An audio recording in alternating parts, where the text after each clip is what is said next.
Welcome to Nimmin Live, the #1 place on the internet to learn about YouTube, network with other content creators, and have an awesome time doing it. My name is Nick, and today I'm answering your YouTube questions. So if you have a question about what it is that you are doing on YouTube, go ahead and put it in the form that is down in the description of this live stream right now. And in addition to that, I also want to let you know that as we are rolling along here, I'm going to be pulling them randomly out of the chat as well. So you know, the form is kind of like the way to keep it organized, but I'll be pulling them out of the chat as well. I also want to let you know, if you're watching this on the replay, that this live stream is jam-packed with all types of wonderful information that will help you with your YouTube channel. So if you are wanting to take your channel to the next level, you're wanting to get a deeper understanding of YouTube and all of that good stuff, and you're just wanting to hang out, then in that situation, I really recommend that you stick around for this. Go ahead and skip, a minute, 2 minutes, 3 minutes in if you're watching this on the replay, because that's where the actual content starts after I get all this front-loaded stuff out of the way. So with that said, I just want to say really quick, Mr. Camera Junkie, welcome to the Nimminati. Welcome to the Nimminati. Welcome to channel membership. I want to let you know that you need to make sure that next time you're on Facebook that you look for the members only Facebook group so that you can make sure that you are a member over there. It's called Nimminati VIP. Fill out everything on the way in, because that's how I confirm that you are a member on the way in. Now, I also want to let you know that this stream is brought to you by TubeBuddy, the #1 browser plugin for YouTube content creators. TubeBuddy will help you tag your videos for search and discovery in general. TubeBuddy will help you do all types of amazing things with your YouTube channel in terms of bulk updates, just organizing your content in general on YouTube, testing your thumbnails so that you can make sure that whatever it is that you're doing is effective for the people that you are trying to reach as well, and a bunch of other things. But you can try TubeBuddy free at tubebuddy.com/Nimmin. And if you are new to YouTube, in terms of you have under 1,000 subscribers on your YouTube channel, if you do decide to upgrade, then you get a discount as well. But if you use tubebuddy.com/Nimmin, I'll also get a small cut of that just for referring you over there. So thanks for that. But you can also just go straight to tubebuddy.com and they'll get you taken care of over there as well. This stream is co-sponsored by StreamYard, which I'm still working for the TV graphic for this one, but it's co-sponsored by StreamYard. StreamYard is the easiest live streaming platform on earth. It is what I use every single Saturday to live stream this show here to YouTube, and it allows you to multi-stream to different platforms if you want to. It allows you to add graphic overlays to your live stream. You can upload videos into it, so you can play videos during your stream. In addition to that, they help you process your audio on the fly. They do all the heavy lifting on the cloud, so you don't have to worry about, having a strong, beefy computer and all that good stuff. And in addition to that, they make it super easy to bring guests into your live stream. So if you are looking for a great solution for that, then definitely make sure that you check out StreamYard at streamyard.com. All right. So with all of that stuff out of the way, I just want to say first that I hope everybody has had an awesome week. I hope that everything's going great for you as of, this moment, as of this week. I'm super pumped to be here. This is my first live stream from the new place. So, this is a shot of, of what the new spot looks like. And, of course, I've got this shot as well. Still working on, putting everything together. You can see it's a little sloppy here in the background. I just got some sound panels laying on the floor because I don't have them up yet. And I've got some more, hanging out over there as well, a big stack of them. But, it's a work in progress. But this is, this is the new spot. And, I'm going to be shooting videos from here, like in my last video, and live streaming from here, the whole nine. You get it. You're a content creator. You know what's up. So with all of that out of the way, I'm going to go ahead and just jump into the forum here. And let's go ahead and start getting some questions taken care of. And really quick, I just want to say, if you were here for last week's live stream, holy cow, Daryl Eves dropped some serious knowledge. You guys delivered in a serious way. That was a record live stream in terms of super chats. So the live stream before that one was $1,400 generated in the live stream from super chats. Last week, it actually went up to 1,800. So that's the new record here on the YouTube channel. So thank you guys for your support in making that happen as well. It's super, super appreciated. So really quick, I need to go to the back end of the YouTube channel here. I'm really liking, just as a quick sidebar here, I'm really enjoying streaming with this thing in front of me now instead of having it off to the side, because now I can use the full thing here. So I've got like the Facebook thing over here to where I can, share the link into the group over there. I've got StreamYard right here. I've got the chat running right down the middle. I've got the questions here. I've got the back end of YouTube over here, so I can make sure that I don't miss any super chats or channel memberships or anything like that. So, digging it so far. We'll just say that. But one thing that I'm not sure about, which we'll figure out here in a little bit, is one, I haven't figured out additional cameras yet. I've got one actually sitting right here that I was going to hook up, but just ran out of time. I still have to make some additional logos and graphics and stuff for the TV that's over here. And currently this TV is being pulled from a laptop that you can't see because it's over here, but the graphics there are being pulled from that.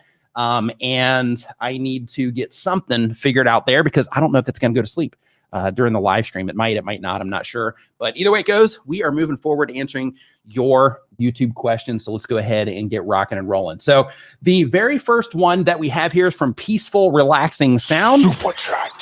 Says, hey, Nick. Hope you're well, sir. I just shot you a question about TubeBuddy in your form. Yeah, we should be able to get to that because right now there's not a ton of responses there, which is great. So if you do want a question answered, like hurry up and get in there now because there's not a lot of people that have put their question in the forum. So if you are like, hey, it's probably too late, I'm telling you right now, it's not. Go ahead and get in there right now because there's not that many. Next up, we have Cajun Living. Super chat. Says, I like gardening, but my fishing videos are really taking off. How do I mix the two? So that's a really good question. So when it comes to YouTube, one thing that you have to make sure that you are keeping in mind is that YouTube says in the YouTube Creator Academy and in other documentation that the algorithm follows the audience. So you always hear people on YouTube talking about, the YouTube algorithm, you got to blah, blah, blah, the YouTube algorithm. And, that's important. And it's good to make sure that you're keeping that in mind. But at the end of the day, how YouTube actually works is the algorithm follows the audience. And that's what YouTube says in the YouTube Creator Academy and other documentation as well. They say that the algorithm of YouTube follows the audience. What that means is once you have people start positively responding to what it is that you're doing, that helps YouTube identify the content on your YouTube channel that has gotten that positive response so that their system knows who to show your content to that's going to be the most likely to enjoy that content. So with that in mind, what you want to think about is, hey, I love gardening and I love fishing, but what's the likelihood of somebody that just finished watching this fishing video also going and watching the gardening video, or the person that just finished watching this gardening video going and watching the fishing video? Now, if you have a bunch of gardening videos and a bunch of fishing videos and they're organized like on your channel page and you're driving people to that and spreading awareness that they can find, what it is that they're looking for on your channel page, then in that situation, you can, kind of mix things up a little bit there if you want to. However, one thing that I do want you to keep in mind is that a really awesome thing about YouTube is that if you do notice that, that people are, or that your videos are taking off in the fishing, then that means that YouTube has identified the people that are enjoying that content. So because of that, if it was my channel, I would double down on fishing content and I would start doing fishing content all the time. I would start another gardening channel if I wanted to do that, or I would just still enjoy gardening. I just wouldn't make videos about it and I would focus on making videos about fishing if that's what the people are coming in there for. Now, of course, you could mix things up a little bit. People might be coming in just because they love your personality and all of that in terms of them subscribing. But at the end of the day, you have to make sure that you're putting out content on your YouTube channel that appeals to a certain demographic of people or a certain type of person so that YouTube can accurately show your future content to more people like them, which helps accelerate the rate that things are going on your YouTube channel. Daniel Patel in the house. What's up, dude? I hope that you are doing fantastic. I'll be dropping a link in here later. If you want to come in and join, you are more than welcome. Let's see here. So next up on our list, we have, let's see here. While I'm waiting for that to load, I'm going to go into the questions. We got Delaza is our first question out of the forum for the day. Delaza says that they've been on YouTube for less than a month. It's a commentary channel. The goal of the channel is to have a place to talk and organize my thoughts on things, just have fun and get monetized one day. And the question is, how can I push my small channel into the algorithm? So it's not that you push your channel into the algorithm. Like, that's not how it works. So like I mentioned before, the algorithm follows the audience, which basically means you have to think about, okay, who is it that I'm making content for? How can I let those people know that the content that I'm making is a good fit for them based on the things that they care about? So let's just go like off the rails here a bit and say that you're making meme videos. Well, in that situation, you have to think, okay, well, if I'm making meme videos, then who is the perfect fit for these meme videos and the specific memes that I'm making content about? What type of person would really enjoy these? And then how can I identify? How can they identify that mine is about that, or be able to pull them in? So one, extremely compelling title. Two is using some of the imagery that, goes with that meme video, in the thumbnail itself, maybe even mentioning what it is in the title if it's something that is a broad interest idea for the memes. In your situation, since it's commentary, one thing that I would recommend that you do, if you are just talking about random stuff, I would wake up every day, I would go to trends.google.com, and I would see what's trending in the world right now, and I would think about, again, who is it that I'm making content for? What type of things that are happening in the world right now might they care about? And then I would just start going after that stuff. I'd make videos all the time on the things that are trending right now in the world so that you have the opportunity to tap into a heightened interest around the things that you are talking about. So that's what I would do if I was in your situation. Super chat. Moataz Zone. Sorry about that, man. Says, good morning. Enjoying your new place, bro. Thank you. I definitely will. I'm enjoying it so far. Still getting used to it. We've been in here, over a month now already, but I'm still not finished completely, just to be honest. Like, I'm still not 100% finished on moving everything over here, but I'm almost there. So that's why I was like, you know what? We're just going to go ahead and just start streaming from here. Let's get everything, all the core stuff over here. And then from there, we'll start, figuring out the details of everything else. So that's kind of, what's going on there. So, okay. So next up on our list here, we have, let's see here. I answered this one here really quick. Chaz Aaron M. Super chat says, question, will YouTube hold you back if you speak on things that most will not talk about, like religion or politics? So basically, or political BS. So it's not that YouTube will hold you back necessarily. The thing is, with some controversial content, the issue is that it's not ad friendly. So it can become difficult to earn a lot of ad revenue off of that content unless you're getting crushed with views, because a lot of people just won't advertise on that type of content. So it's not that they hold you back per se, unless you are, if you're like spreading misinformation, things like that, then sure, they'll limit what's going on. But if you're just talking about religion, politics in general, then absolutely not.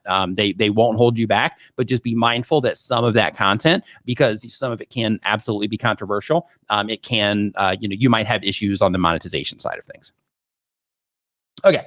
So next up on our list, we've got, did we do Delaza already? We did. We got Delaza taken care of. Next up on our list here, we've got peaceful and relaxing sounds. And this was that super chat that came in, says, let's see here, relaxing videos with piano music and nature sounds. Eventually want to monetize. Man, this is a long question. Says, hey, Nick, thanks for all your content. New YouTuber, spent a lot of time. You really found keyword phrase strong wind and falling snow ranks me.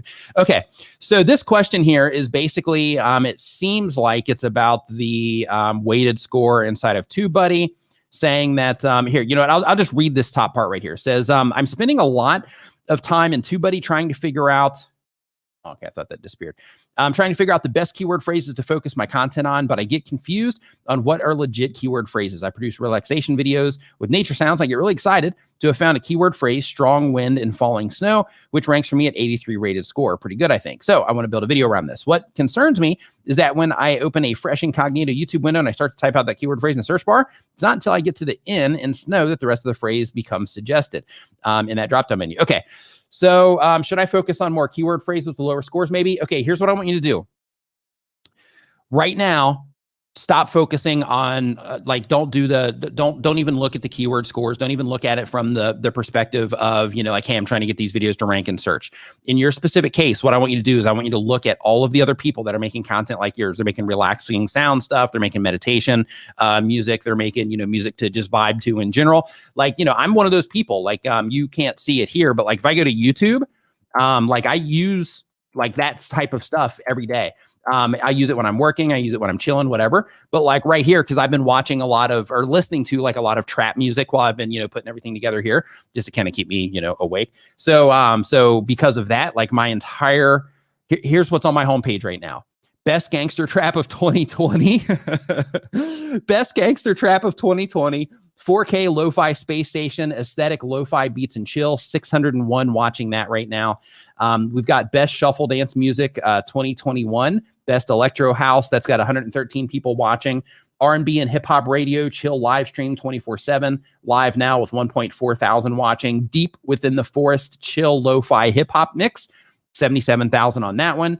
In terms of view counts on that gangster rap one, it's 36,000 views on that one. We've got another trap one right here, 601 views. What I'm getting at is this. Think of the people that would be interested in the content that you're putting out, right? So instead of thinking of it like, okay, hey, I need to make sure that I'm like targeting this for search and I'm using the right keyword phrase. You want to use keywords in your title that are going to help people identify what your video is about. So for example, in your case, if you're doing like a meditation track, right? Then in that situation, making sure that you have the words meditation music or for meditation or something along those in your title. And then outside of that, just be compelling or just be extremely blatant about what the details are of that particular thing. So if it was meditation music, then it could be, 3 hour long meditation music, 3 hours of meditation music to, forest sounds or 3 hours of forest sound meditation music, something like that. Because what you want ultimately is you do want people that are looking for that. Because, like if I, for example, when I'm like, okay, hey, I want to listen to like a, like trap, right? We'll say that. I'm like, hey, I want to listen to trap. I will go to YouTube search and I'll look for it. But because I've done that in the past, now what's happening is YouTube just loads me up with all of this different stuff that I'm looking for. And this is where this comes in and it applies directly to you. So all the people that are looking around for the type of content that you make, by having the meditation music in there and by having, the peaceful and, the details of what that is about, also filling out your description. So there's even more context for their system to understand what it's about. Also making sure that you're adding tags to it. When you're doing that, what you're doing is you're giving their system context so that when people are watching other stuff like what it is that you make, then you are giving yourself the opportunity to show up on their home pages just by simply giving their system context. And then from there, it's your ability to get people to click and, of course, enjoy what it is that you're doing. So because of that, I would really make sure that you just focus on, okay, the people that are going to care about this, how can I make this so that it's something that they would care about and they can just identify it? Because by doing that, what you're doing is you are score regardless of the score, right? Because the score, that's search only. That score is just focusing on your ability isn't the right word, but like if all the things were perfect, it's your chances, so to speak, of, showing up in that particular result. Not your chances. That's another bad way to say it, but it's basically like a probability score. We'll do it that way. So when you are, optimizing for a specific term in that situation, you just want to think, okay, I'm going to make sure that I have these things in there in terms of my keywords in the title, description, and the tags. But ultimately, I need to look at my thumbnail and I need to look at my title and I need to make sure that it's clear what it is that I'm offering here and who it is that it's actually for. So hopefully that answers your question. Pipe Cleaner Crafts, what's up? Hope you're doing great. Vigard, what's up, my man? Hope that you are doing fantastic. Vigard says that he listens to guided hypnosis each night. So that's another example right there. And I'm guessing because of that, probably towards the evening, he's probably seeing a lot of that type of content being suggested to him on YouTube as well. So the next question that we have here, we're pulling this one from the forum, is from Her Real Review. Says, do I have the like one on here? Nope.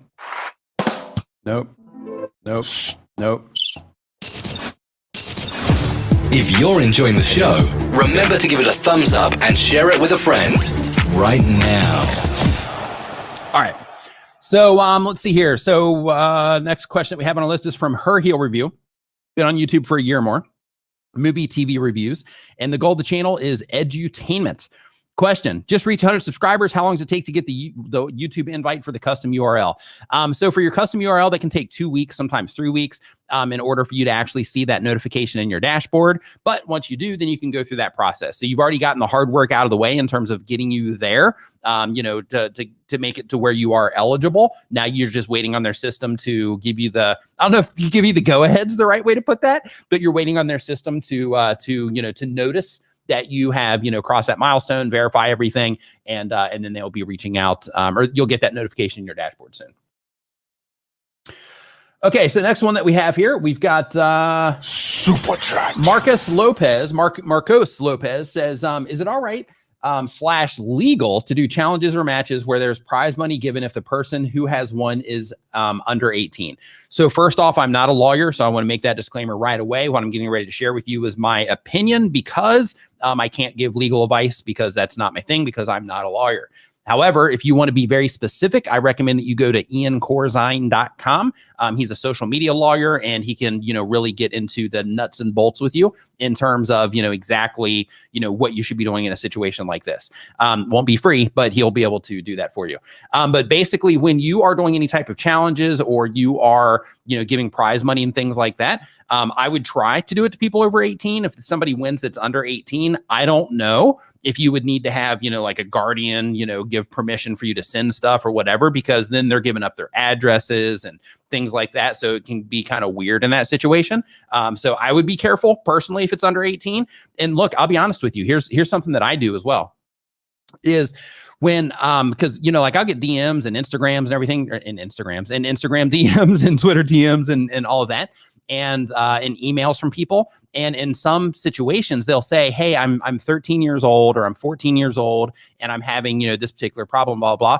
I wouldn't even respond to those. And, I feel like a jerk because of it, but I'm like, you know what? I don't want to be that person that responds to that. And then I happen to say something that for whatever reason gets taken out of context. And then, there's a whole big weird thing that goes on. And then all of a sudden, I'm the bad guy and that kind of stuff. And I just don't want to get in any type of like legal trouble in the event of, somebody's watching my videos, and then I give them advice and they're a kid, and then they end up, saying like, oh, you know what, mom, this content creator said to do this, and, blah, blah, blah, and I'm going to do what I want. And, so because of that, I'm even careful about giving advice to, to people that identify themselves as a younger person.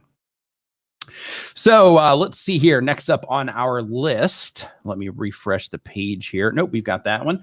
And I will refresh this page as well. Man, I'm really digging.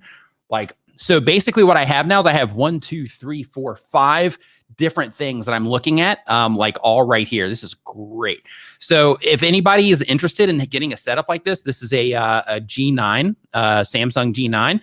I do have to be honest here, though. It does take up more desk space than I prefer. But like for live streaming and just general productivity, this thing is pretty wicked. And they didn't send it to me or anything like that. Unfortunately, I had to get it the old-fashioned way.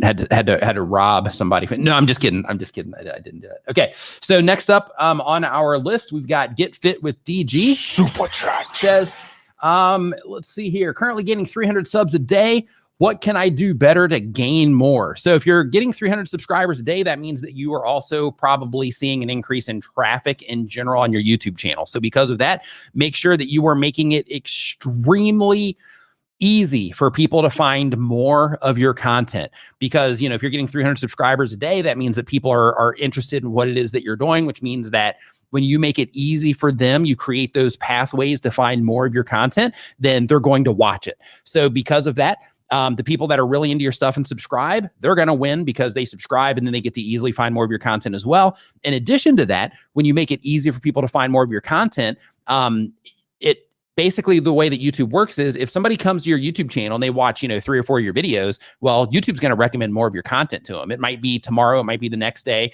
It might be next time they're on their phone, or next time they're watching from, on their TV. However, when they do it, if they are interacting with your content in a positive way, they're getting, they're sending all the good signals to YouTube, then what's going to happen is YouTube's going to identify that, and then they're going to recommend your stuff to them. So they don't even have to subscribe, which is an awesome thing about YouTube. But if you're trying to increase the rate that people are subscribing, I would experiment with your specific calls to actions on your YouTube channel. And I would also just make it easy for them to find more content. What I mean by that, make sure that you're using the obvious stuff like your end screens. Make sure that you're also putting links to content in your video descriptions. Also make sure that you are, when you do use your end screens, make sure that best for viewer is one of those options, because then YouTube is figuring out, what that person is most likely to be able to enjoy on your channel. When possible, recommend a specific video as well. So then you have 2 of them there working in your favor. In addition to that, also make sure that you're pinning comments with links going to additional content as well. I'll show you right now. I screenshot it because I wanted to share it in the members only Facebook group here. And I'm just going to share it with you as well. But one of the cool things is that when you pin, like, look at this. These are just free views that I got yesterday on another video. You can see that spike right there, just free views that I got.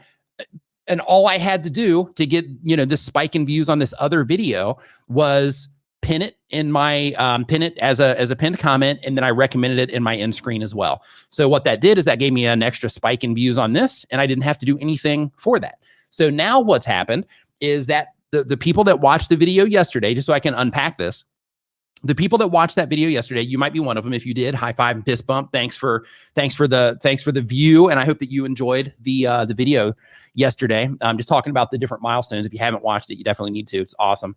But basically, for the people that watched that video and then they clicked on either the end screen or that pinned comment and then they watched the other video, well, what happens in that situation is, like I was just saying about YouTube showing the content to people, is by them clicking on that end screen and or that pinned comment and going to the other video, guess what? I just increased the likelihood of the people that did that. I just increased the likelihood of those people getting served additional content on the channel. Now, imagine that I also have that, because I do, on a bunch more videos. Well, in that situation, what I do is I'm just leading people into additional content, which then YouTube identifies that people are watching this and this and this, and they're finding, more content on the channel that they care about. And then their system goes into its mode of, okay, what in Nick's library do we have that this viewer might also enjoy? And then they start interacting there, in terms of showing them that content as well.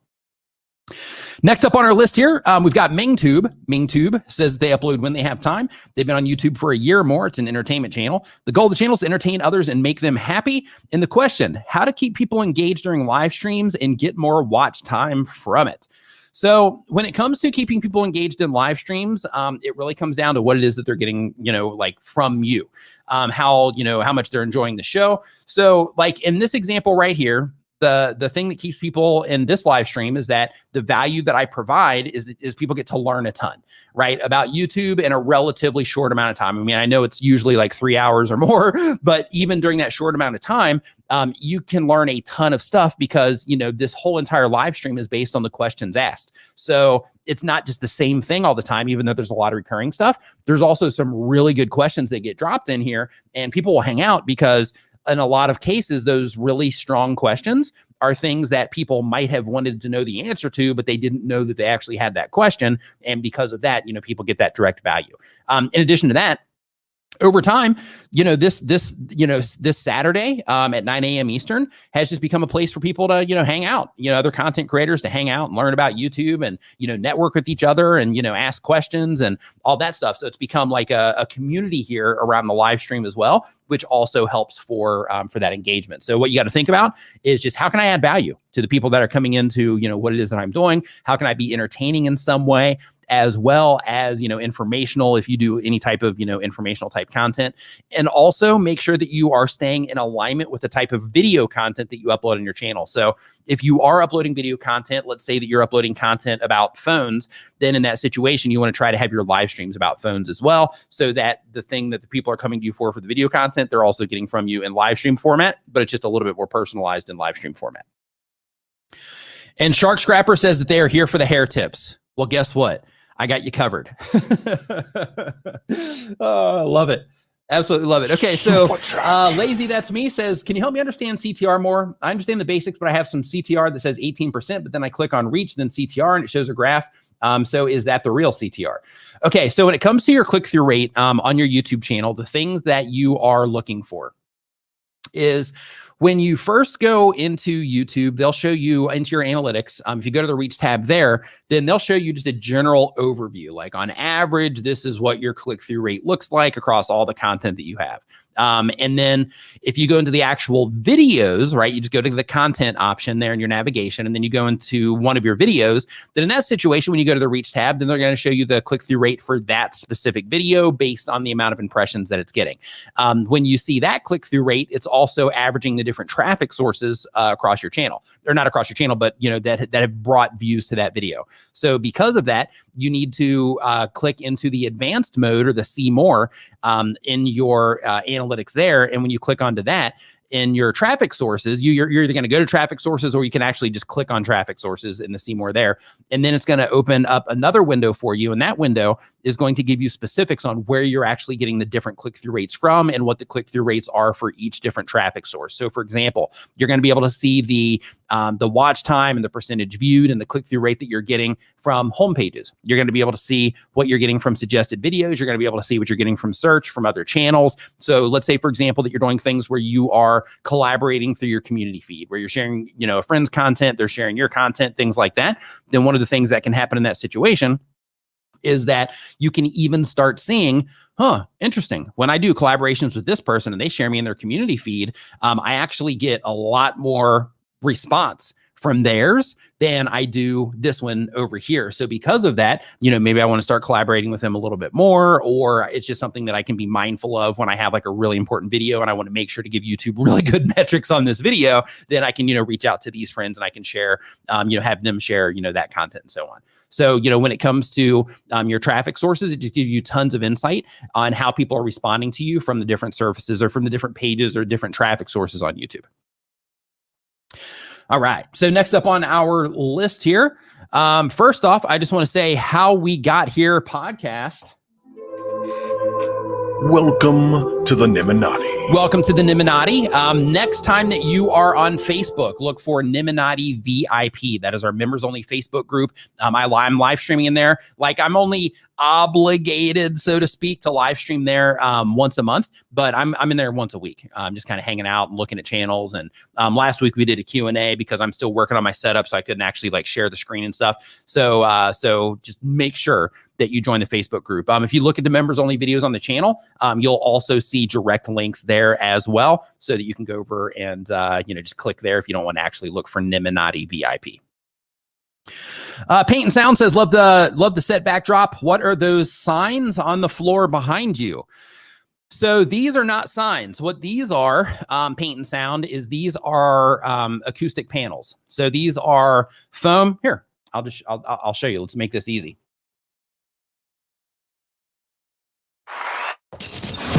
If you're enjoying the show, remember to give it a thumbs up and share it with a friend right now. So basically what this is acoustic panel. So on the back, it's got the, it's got the foam stuff. And then on the front, it has, it's just got this with the slits in it, so that it, adds like a design element to it in order to make things look cool. If you dug that, or if this was something that you haven't seen before. If you're enjoying the show, remember to give it a thumbs up and share it with a friend right now. And the other ones too, the ones on this side, these are also acoustic panels. Basically, I got white ones of those and black ones. I was going to do checkerboard on the ceiling in the other area, because I've got another area over here that I'll be switching to from time to time and stuff like that as well. Not during this stream, because I'm still setting it all up, but from time to time I'll be switching to that. But basically, those panels back there, this side over here, the ones that will be displayed.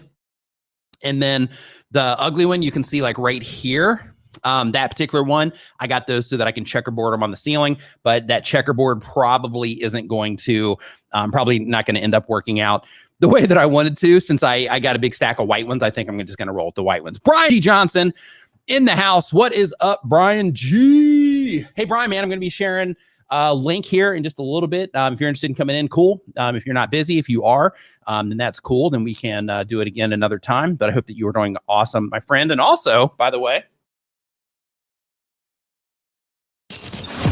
if you're enjoying the show, remember to give it a thumbs up and share it with a friend right now. Brian G. Johnson, the guy hanging out in chat right now, is the author of this book. There's a link to it down in the description. Tube Ritual Volume 1 will help grow your YouTube channel to 5,000 YouTube subscribers and more, because it teaches you the best practices of YouTube, all the important stuff in terms of making videos, evergreen content, getting your videos to show up in search, all of that good stuff. And Brian's really good at all of that. In fact, right now, don't do it right now, But, when you have time, if you're looking for how to get views on YouTube and you look for that search term, there's a really good chance Brian G. Johnson is going to be the one that shows up right there in the top for you, which shows that Brian G. Johnson knows his stuff when he is, hey, Brian, man, then we got to get an update.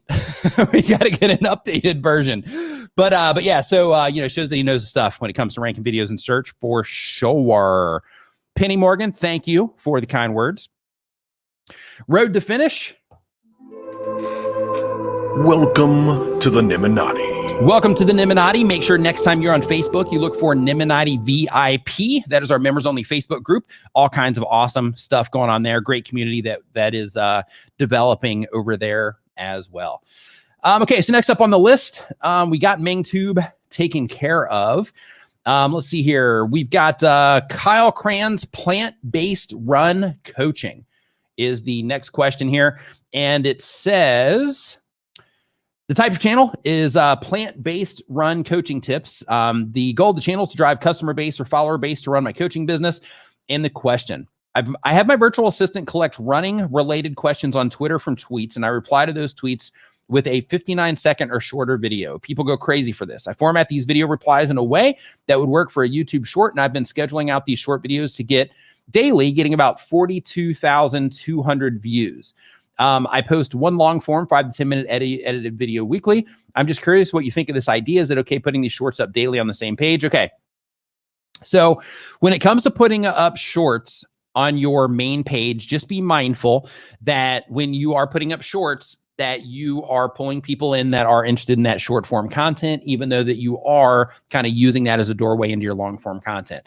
Right now, the shorts features is a new thing. Because of that, I do think that you should be taking advantage of it. However, I would just be mindful of paying attention, because you can get spikes, right? You can lift the whole channel up right now by using shorts, which is a win. But I would just be mindful about over polluting the channel with YouTube shorts right now, until we figure out exactly, how YouTube is going to end up separating shorts, into into different categories, in terms of like the channel, and maybe like a separate tab for it. I don't know what they're going to do, but the downside of waiting for that is that by the time they do that, it'll probably be too late to fully take advantage of what's going on. So I think the way you're doing it is okay. But I would just be mindful of making sure that it's still easy for people to find the content that they care about. So because of that, I would make sure that your channel page, your actual home page, of your YouTube channel, make sure that that is set up properly to lead people into things that they care about. In addition to that, your shorts can also be added to that as well, so that when somebody hits it on a mobile device, that that they end up showing up, right at the top of your channel page as well, or wherever it is that you decide to put the short shelf. Let's see here. So next up, we have Lazy That's Me says, also, if I don't post every day on YouTube, it doesn't promote my content on browse features as much. Also, how to tell if a trend is dying out. So if you go to Google, or if you go to trends.google.com, you can look at that trend, and you can see the interest of that trend. You can narrow it all the way down to the last 4 hours. So by doing that, you can actually track a trend over time, and you can know if a trend is going down, or if it's going up, or if it's relatively consistent. So in order to find that, you just go to trends.google.com, and then that has you, that'll have you all taken care of in that situation as well. Let's see here. Next up on our list, we got Cam Hassan. What's up, Cam? Hope you're doing great. Says, do you recommend YouTube memberships or Patreon? YouTube only gives me $1 out of 5 membership, but Patreon gives me $2.20 from $3 per month. I stopped membership. So when it comes to YouTube memberships, there's pluses and minuses, just like everything else in life. So when it comes to YouTube memberships, the difference between YouTube and Patreon is that on YouTube, you're essentially putting all of your eggs into one basket. However, it's really easy to let people, know about it. You can put your link there, like in the live stream, there's on-platform perks to being a channel member, right? You can see all the green names here in the chat right now. Now, when it comes to Patreon, you're building an additional asset there. So whatever happens to your YouTube channel, let's say that you stop uploading, or let's say that something else happens at a certain point, if you wanted to, you could just say, hey, I'm just going all in on Patreon, and I'm just going to, keep serving the members that are over there. And, and then hopefully through word of mouth, maybe more people will find me, things like that. But basically you're creating an additional asset over there, but getting people to hop over might be a little bit more difficult, even though it is extremely possible. I have a friend of mine here in Thailand that is making crazy money off of sending people over to his Patreon account. So one of the few ways that he monetizes is through Patreon, and he's just doing fantastic over there on Patreon. Let's see here. Peaceful and relaxing sounds. Super chat. Says, thanks, Nick. Do you think playing OBubble $100 a month to put out a 24/7 live stream of one of my relaxation videos is a good idea to help me grow? I would. I actually have. I use OBubble. I'm only paying $50 a month though for mine. It's 24/7, and it's just video ideas. For me, I'm just doing it as an experiment, and I've been experimenting with it for like a year. And I'm just looking, in the stats for ups and downs. And eventually, I'm going to publish a video to that channel and see if any of that activity, has done any good for that. I know Brayoni Faith, who is in here right now. She also left a super chat as well. Thanks for that, Brayoni. Says, thanks so much for all the tips. Great to be back over here. My 24/7 server is almost ready. She's using OBubble as well. So basically what she does currently is she does a 24-hour live stream as well. But when she does hers, it's all, like home base. So if like the internet goes down, power goes out, anything like that, then, then it takes down the whole thing. So because of that, using OBubble, it just puts you in that position to where you can have a stream constantly going. Now, here's the win in your situation with the meditation music, and not the meditation music, just the peaceful relaxation music, as people find it. If it's framed as peaceful meditation music or relaxing music to, chill to, sleep to, anything like that, then one of the advantages as people start finding it and as people start enjoying it, then YouTube will slowly start showing it to more and more people. So without question, in my opinion, if you're doing a music channel where you are putting out that type of content, you should have a 24/7 stream. Let's see here. Next up on our list, this one's from the forum. And before we jump into the forum here, let's see if we've got any questions out of the chat. Let's see here. Good morning, Nick. How can I create more content categories on my YouTube channel? This is from Ronald F. Worst. I'm pulling this one directly out of the chat. And Ronald, the question for this one, let me just pull it up here on the screen.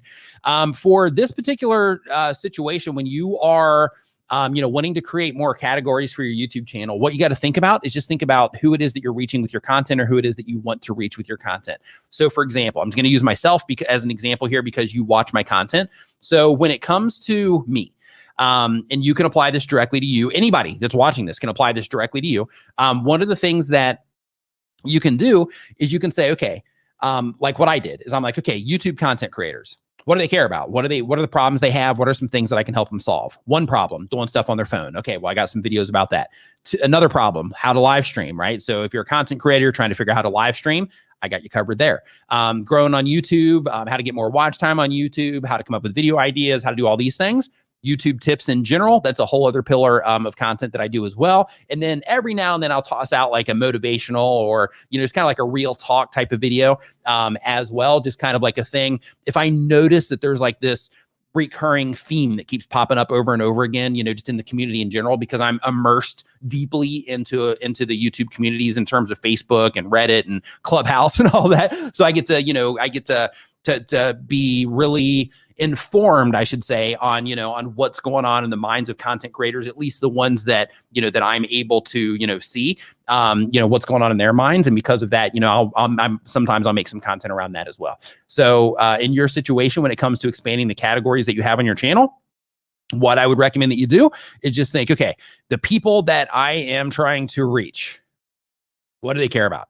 And how can I make content for them? That's why, me and other people who make content like me, one of the things that we always do is we always tell people, it's really important to make sure that you know who you're making your content for. The reason that it's important to know who it is that you're making your content for is that when you know that you're making your content for a certain group of people that are interested in a certain set of things, that gives you the opportunity to be able to, one, make video ideas for those people, but two, be able to figure out the right sponsors that you want to work with in the future that have products that would serve those people. It helps you be a better affiliate because then you can promote things that also serve those people. It also helps you in terms of just content ideas in general and being able to get those people to respond to things. So for example, when you're putting a thumbnail together, if you know who you're reaching, then you can think, okay, how can I make sure that the imagery here helps those people recognize that this is something that they might care about? When I'm writing my title, the things that the people that are watching my content or potentially watching my content, when I'm writing my title, what can I say in this title? Because I know my audience, I know the things they care about. What can I say in this title, or the whole video topic by itself? But what can I say in this title that would resonate with the people that I'm trying to reach, so that I could, get them to click on what it is that I'm doing. Okay, super important to know who it is that you're making content for. USA live stream, great question. USA live stream, let me pull this one up here on the screen here. USA live stream says, how do you tag properly on a video? So when it comes to tags, the very first thing that I want you to know is that YouTube is saying that tags are not as important as they used to be. So just keep that in mind. What that translates to, from my perspective, is don't spend tons of time on your tags. Still use them, because as soon as they don't matter 100%, YouTube's going to take them out. They just rebuilt their entire back end and they still included tags, right? So you want to still use them until they remove that feature. But when you are putting your tags together, just think that the tag box is there to give relevance to or give context to what the video is about. So for example, if your video is about, like off-road trucking, for example, then in that situation, having off-road trucking in the tags, having, 4x4 trucking in the tags, having, possibly your channel name if people spell that wrong, or, trucking or 4x4 spelling it out instead of having, the actual, 4x4, that kind of thing. But basically what you're trying to do is you're trying to use the tags to give more context, as well as the description to give context to the actual title, which is what the video is about itself. So the tags are just a supporting feature, so to speak, that just help give the system context to what's going on with to what your content's about. Great question, by the way. Let's see here. Next up, Renee Ritchie. What's up, man? Hope you're doing great. Says Clubhouse is such a time suck. It is, but it's like going to school. Like every time I go in there, and USA live stream, thanks for the super chat. Every time I go in there, I walk away with just new information. It's fantastic. Done E Super chat. Thanks for the super chat. Says, what PC screen are you using, and also what is StreamYard? So StreamYard, in addition to having gigantic coffee cups that they send out and really cool hoodies that they send out, it's a live streaming platform that's on the cloud. So all you have to do, if your computer sucks, you just have to connect your cam or your phone to their service, and at StreamYard.com, connect it to their service, and they do all the heavy lifting for you. You can add graphics to your stream. Like here, let me show you as an example. Like, see how I just put that up on the screen? Like, I can do that. I can add my podcast there. I can add like social media information. I can add a little tag here letting people know that the show happens every Saturday. I have this from, when Daryl was on here last week. I still have those in here. So, it just gives you the opportunity to make your live streams cool, without having to do all the heavy lifting. Now, a couple additional cool features are things like inviting guests in. So here in a little bit, I'm going to be dropping a share link or an invite link into a Facebook group that I've made here for the show. And that's going to, all I have to do is hit the button to invite, copy that link, drop it into the Facebook Messenger, and then anybody that wants to come in, they can hop on the stream just by clicking that, and then bam, they come into the stream, and then I let them in. So yeah, it's awesome. You can play like video files, all kinds of really cool stuff inside of StreamYard. So it's literally the easiest live streaming platform I've ever used. All right, next up on our list, we've got Science-Based Fitness. Says, Nick, finally getting some traction. I had YouTube start recommending a video of mine from 75 days ago. It tripled in views in a week. Not sure why. It's 90% browse feature. Is there a rhyme or a reason? So basically, YouTube has identified the people that are a great fit for that video based on how people are responding to it. So as long as people keep responding to that video in a positive way, then that video will continue to get traction. So one thing that you're identifying right now is, in that particular situation, you have a performing video on your hands. You have a high performing video in terms of the response. So what that means is, even if it goes up and then it ends up going down again, that it's proven to respond enough to get that response enough to where YouTube can find that audience for it. So what'll probably start happening is it'll start, kind of going like this. Maybe it'll spike up high and then kind of come back down. But basically what's going to happen is that particular video itself, because it's a proven performer, is going to continue to get views over time. It might spike up and then down. But the idea, if you're getting it from browse, the idea is that YouTube has just identified the right audience for it. It's showing it to them. Those people are clicking on it. means that they're responding to it, they're clicking on it, they're watching it for, you know, whatever YouTube has deemed in that particular video as an acceptable period of time. And they're also interacting with it further, maybe likes, comments, all that good stuff. And YouTube has identified that when we show this video to these types of users on the platform, then they respond positively to it. So because of that, we're just going to keep showing this video on the home pages until people, you know, slowly stop, you know, responding to it at the rate that they are currently. Let's see here. So next up, we have, let's see here. Okay, so next up on our list, we've got, I'm pulling this one out of the form from Ross Baxter. Ross Baxter says, they've been on YouTube for a year or more. It's a podcast art channel. Cool. Says the goal of the content is to help artists in the film and game industries find their dream job by bringing on guests in the film and game industries. Okay, so here's something that I want to say, and I actually have to find this really quick. So basically, I'll do this in the background while we're going. So basically, let's see here. Does tags order matter, or are they actually helpful? So basically, tags are helpful. However, when it comes to tags, the idea is you just want to make sure that you are just using them for relevance in terms of what the content's about. Like, that's it.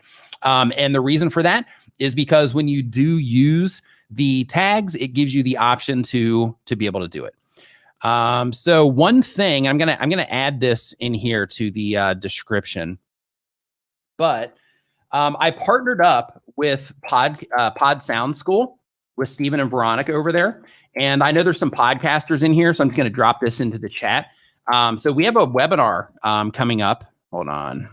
Where we are going to be talking to, I'm putting the link in here right now, but basically we are going to be putting out a course on podcasting and how it pertains to YouTube and how you can actually leverage YouTube for your podcast. So if you want to participate in that webinar, which I recommend that you do, because there's going to be great information in that and the course as well, then you can click on that link that I just dropped there in the chat, and you can head over there and you can get registered. So basically it's coming up on the 18th of February at 9 a.m. Pacific time. That's a Thursday. So you definitely want to make sure that you have that, you know, on your schedule if you are a podcaster. So when it comes to the tags order, just get them in there, right? Like at the end of the day, supposedly the order matters. But these days, like what you're really trying to do is you're trying to get that response, you know, directly from, you know, from all the sources. So, you know, the old way of thinking is that, you know, of course you want to make sure that you're optimizing everything for search, and you still want to do that because that's still a very powerful traffic source. But when you are optimizing for search, then that's where, you know, the tag order and things like that, if you get hyper specific, then things like that, you know, mattered. But these days you want to make sure that you are optimizing for discovery in general. So you want to make sure that you're pulling in that search traffic, that you're getting on home pages, that you're getting recommended next to other content. And that's how ultimately you end up blowing up the channel. It's not just, you know, hey, I got to, you know, search. Search is awesome. Very powerful traffic source. You should definitely, you know, apply all of those tactics to your stuff, to your videos and your content when you're putting everything together. However, you also have to think, how can I get attention from the homepage? How can I get attention from suggested videos as well? Because if you can have a nice balance of traffic coming from all those places, then in that situation, put you in a really good spot. So, you know, because of that, you know, go after all of the things. Yeah, so USA live stream, I just put the link in there. It's podcastingsmart.com/YouTube. If you are interested in that. And you know what? I don't know if yeah, they do. Boom. Yeah, so right there is the actual webinar link. So, you know, for those of you that are podcasters that want to, you know, go and hang out in that, you know, that's where you want to go. So podcastingsmart.com/YouTube. And again, that's happening on Thursday, the 18th. So if you're a podcaster, make sure that you get in there. So next up, we have chit chat with Tiffany Lamar. Super chat. And let's see here. Chit chat with Tiffany Lamar says, "Hey Nick, I want to merge all subs from 2 different channels. Is that possible?" No. To my knowledge, I mean, it might be, but to my knowledge, I've never seen any option to do that. I've never seen anybody like successfully do that. I've never no. To my knowledge, absolutely not. Oh, Doug, I will refresh and I will get to that. Thank you, my man. But yeah, so if you're trying to take the subscribers from one channel, move them to another, no. The best thing you can do in that situation is just to make a video, let people know that you have another channel, but be careful, because if you have a sizable channel and then you let people know that you have this other channel, you might have people going over there just to support that channel, but they're not people that actually care about that type of content. If it's a different type of content, which I'm guessing it is, that's why you're putting it on another channel. So because of that, what you want to do in that situation is you want to put a video on your channel, let people know if you want to, let people know that you have that channel available, but encourage them, like straight up say, look, here's the deal. Based on how YouTube works, like I really want to get this channel off to a good start. So because of that, only go and subscribe to that channel if you are going to be interested in the content that I'm putting over there. Otherwise, you're actually going to be hurting me, right? So that's kind of the approach that you want to take. Let's see here. So next up on our list, Colton Simmons, thank you for the kind words. Mr. Camera Junkie, thank you for the flame emojis there as well. And I was going to pull the one from Colton up here, but I can't seem to find it. There it is, saying the new setup is fire. Thank you. Appreciate it. So let's see here. Next up, we've got Adoption with Nairi. Says, can I expand to parenting topics in general without using adoption keywords to broaden my reach? It will give me more subject areas to try. So here's the thing. Absolutely. So if you are like, you still want to include keywords, like for an example, in your situation, it would be adoption, right? You still want to do that. But in terms of, making sure that you're optimizing for a specific keyword phrase and things like that, have some of your content like that, right? This is where content strategy, I'm sure you've heard that term. If not, look into content strategy, because it's something that, as content creators, you all need to know. But basically, when you are thinking of, I'm putting out this piece of content for this reason, this piece of content for this reason, this piece of content for this reason, then you can also apply things like this. So it's like, okay, putting out this piece of content for this particular reason to serve, this goal.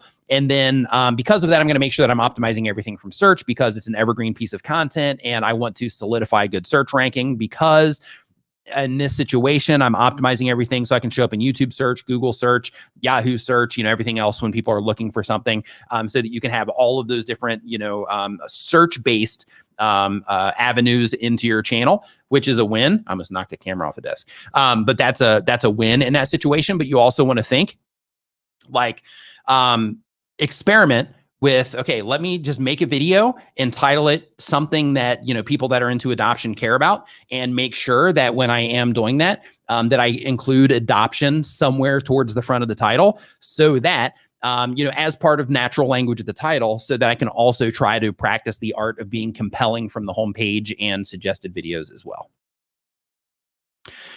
So hopefully that answered your question.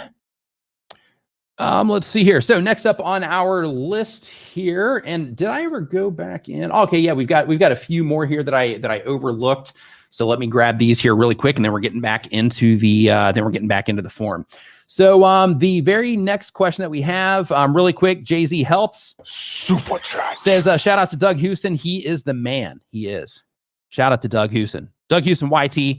Right here, got the blue wrench by his name. If you're into YouTube content, the tech behind making YouTube content and so on, make sure you go over and subscribe to Doug. He's awesome. He had so much value here.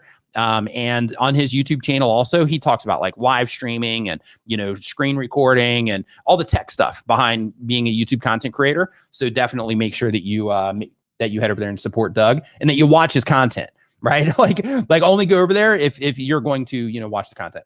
So MDCZ Super Chat says, I have a superhero channel. I make all types of content related to Marvel and DC. I just want to know how to rank videos and grow a channel. I make videos in 3 languages. The very first thing you got to do is focus on making videos in one language. I know that's kind of going against what you want, but pick a language and go for it. The reason that's important is because if somebody comes to your YouTube channel and they watch video A, then in that particular situation, you want to make sure that if they get presented video B, that when they click on it, that they also enjoy video B. Not that they click on video B and they bail because video B is a language that they can't understand. So they're like, why am I even subscribed to this channel? I'm out of here.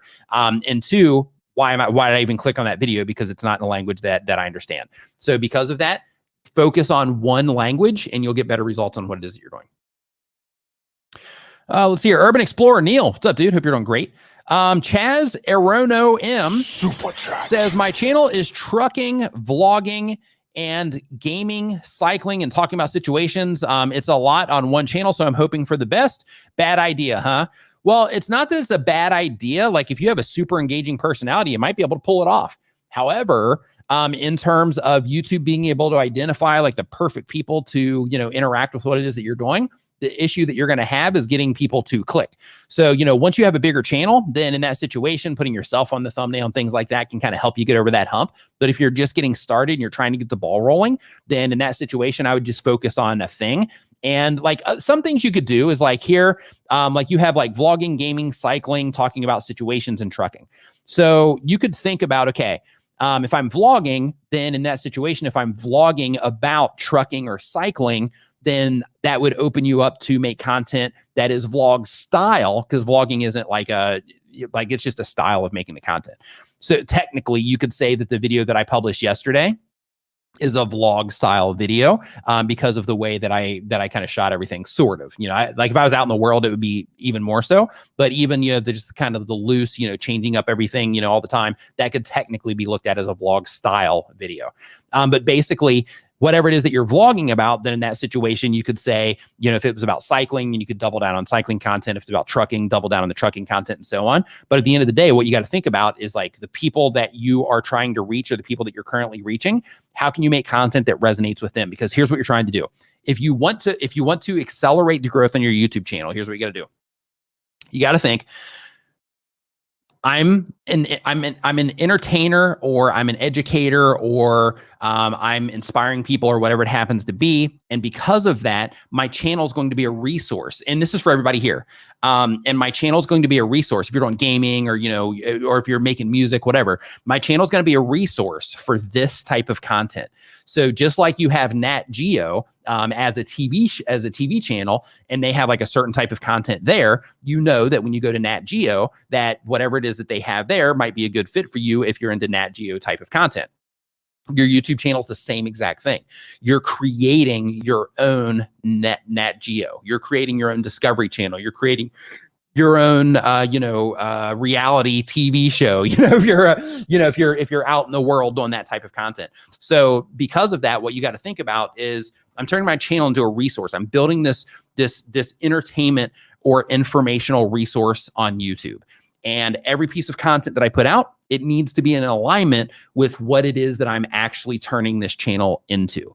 So in that situation, you got to think, the people that are into trucking, are they necessarily into gaming? The people that are into gaming, are they necessarily into cycling and so on? And the reason that that's important is because if somebody comes in, they interact with your gaming content. And let's say they watch 3 of your gaming videos. So YouTube starts testing your trucking content and your cycling content against them. Well, they don't care about that. They care about gaming. That's why they watch 3 of your videos. Then in that situation, YouTube's probably going to end up showing them your gaming content anyway. But in terms of the cycling and the trucking, then when YouTube is testing your content against those people, they're not responding to it, and that hurts your click-through rate. And if they do respond to it just because they loved your gaming content, they want to come and support you, they think that they're doing you a favor by clicking on the video. Maybe they leave you a comment or a like, and then they bounce after watching the video for 30 seconds. And then they've interacted with that piece of content. YouTube identifies that, they're into that content too. They start showing it to them. And then it starts working against you, because then they stop clicking on what it is that you're doing, because that content isn't something that they actually care about. So, when you are focused on, making a channel as a resource of a certain type of content for a certain type of viewer, that's how you really can get the ball rolling on stuff. Mickey Designs and Silk Screens, super chat. Thank you for the super chat. Much appreciated. Thanks a bunch. Thanks bunches. Okay, so next up on our list here, I'm pulling this one from the forum, and then I'll hop into the chat here for everybody that is just joining us. And if you are just joining us, I do want to let you know that this stream is where I'm answering YouTube related questions. So if you have a question about what it is that you're doing on YouTube, there's a form down in the description. There's a decent amount of questions in there now, but you still might be able to hit the mark as long as we can keep cruising through these. But I'm also pulling some questions directly out of the chat as well. But my goal here is just to help you understand YouTube in a better way, help you, just get, just some insights on different ways to, grow channels and to get more subscribers and, a little bit of insight into the life of being a content creator and all that good stuff. So if you have questions, definitely lay them on me. That's what I'm here for. And also, this stream is brought to you by TubeBuddy. It's a YouTube browser plugin for YouTube content creators. It helps you with all kinds of different stuff around your YouTube channel. It's made for YouTubers, so you definitely want to check out TubeBuddy.com or TubeBuddy.com/Nimin if you want to help me get a cut of that if you decide to upgrade later. And then it's also co-sponsored by StreamYard, which is the live streaming software that I use to live stream this every single Saturday at 9 a.m. Eastern Time. Okay, so let's see here. This is a great question. So Super chat. USA Livestream says, can you give us a tip how to look at the camera to look natural? So when you're looking at the camera and you are wanting to look natural, one thing to think about when you are looking at yourself is that you're seeing yourself in a way that everybody else sees you, right? So because of that, instead of trying to pose for the camera, instead of trying to act a certain way for the camera, just be you in your natural state, how you do you. I recommend that you kind of level it up just a tad, just for the sake of adding that, just a little bit of excitement to it, because the camera typically takes away a little bit of energy. So because of that, just kind of ramping it up just a tiny little bit to be able to compensate for the energy that the camera takes away. But by simply just looking at the camera by itself and having the conversation, just think of your camera as Skype or as Zoom or as whatever it is that you've been interacting with for the last 9 months or 10 months that we're probably at now. So whatever it is that you've been interacting with there, look at the camera and think that you're talking to your mom, or that you're talking to your coworkers, or that you're talking to your buddies or your significant other, or whatever it happens to be. But you're doing it in just a more engaging way, just so that, you can lean into the entertainment side of things as well, if you decide to go that route. But if you don't want to go that route, that's fine. But just communicate in your natural way, and just pretend that you're talking to a buddy on Skype or something like that. Let's see here. Mickey Designs and Silkscreen says, you've helped me grow my channel with advice back in 2017. We've gained some sponsors. What do you recommend when feel that your channel is becoming stale? Thoughts on getting burned out? Man, that's a great question. And the reason that's a great question is because back in like 2015, I burned out as well. So basically what I did is I started another channel. I took an opportunity that was presented to me. And I'm so grateful that I did, because it lit my fire when it came to YouTube, got me excited about it. But basically, I left this channel and I went and worked on another channel for about 9 or 10 months. And during that time, I was advised, hey, do not upload more than you're going to be able to sustain for a long time, because YouTube is a long game and so on and so forth. So I'm like, hey, okay, cool, I'm all in. And I was uploading way more than I should have, plus trying to run my design business at the time. And I just burned out. I couldn't handle the workload. And I had to stop uploading to that channel. In retrospect, I should have still uploaded 1 time per week, and did a video here per week and a video there per week, but whatever. It worked out. But when it comes to burnout, like I completely feel you there, because I've been through it. And to be honest with you, from time to time when I go hard here as well, because I do a lot of stuff behind the scenes in addition to, the videos that I put out on the channel and the live streams that I do. So because of that, there'll be times even now to where I'm just kind of like, okay, man, I got to take a break for a day, and just to literally not do anything, so that I can give myself the mental space to just kind of like chill out, not think about work, as impossible as that is, not think about work, not think about like content or making videos or anything like that. I'm just going to just chill out and just take some time for me.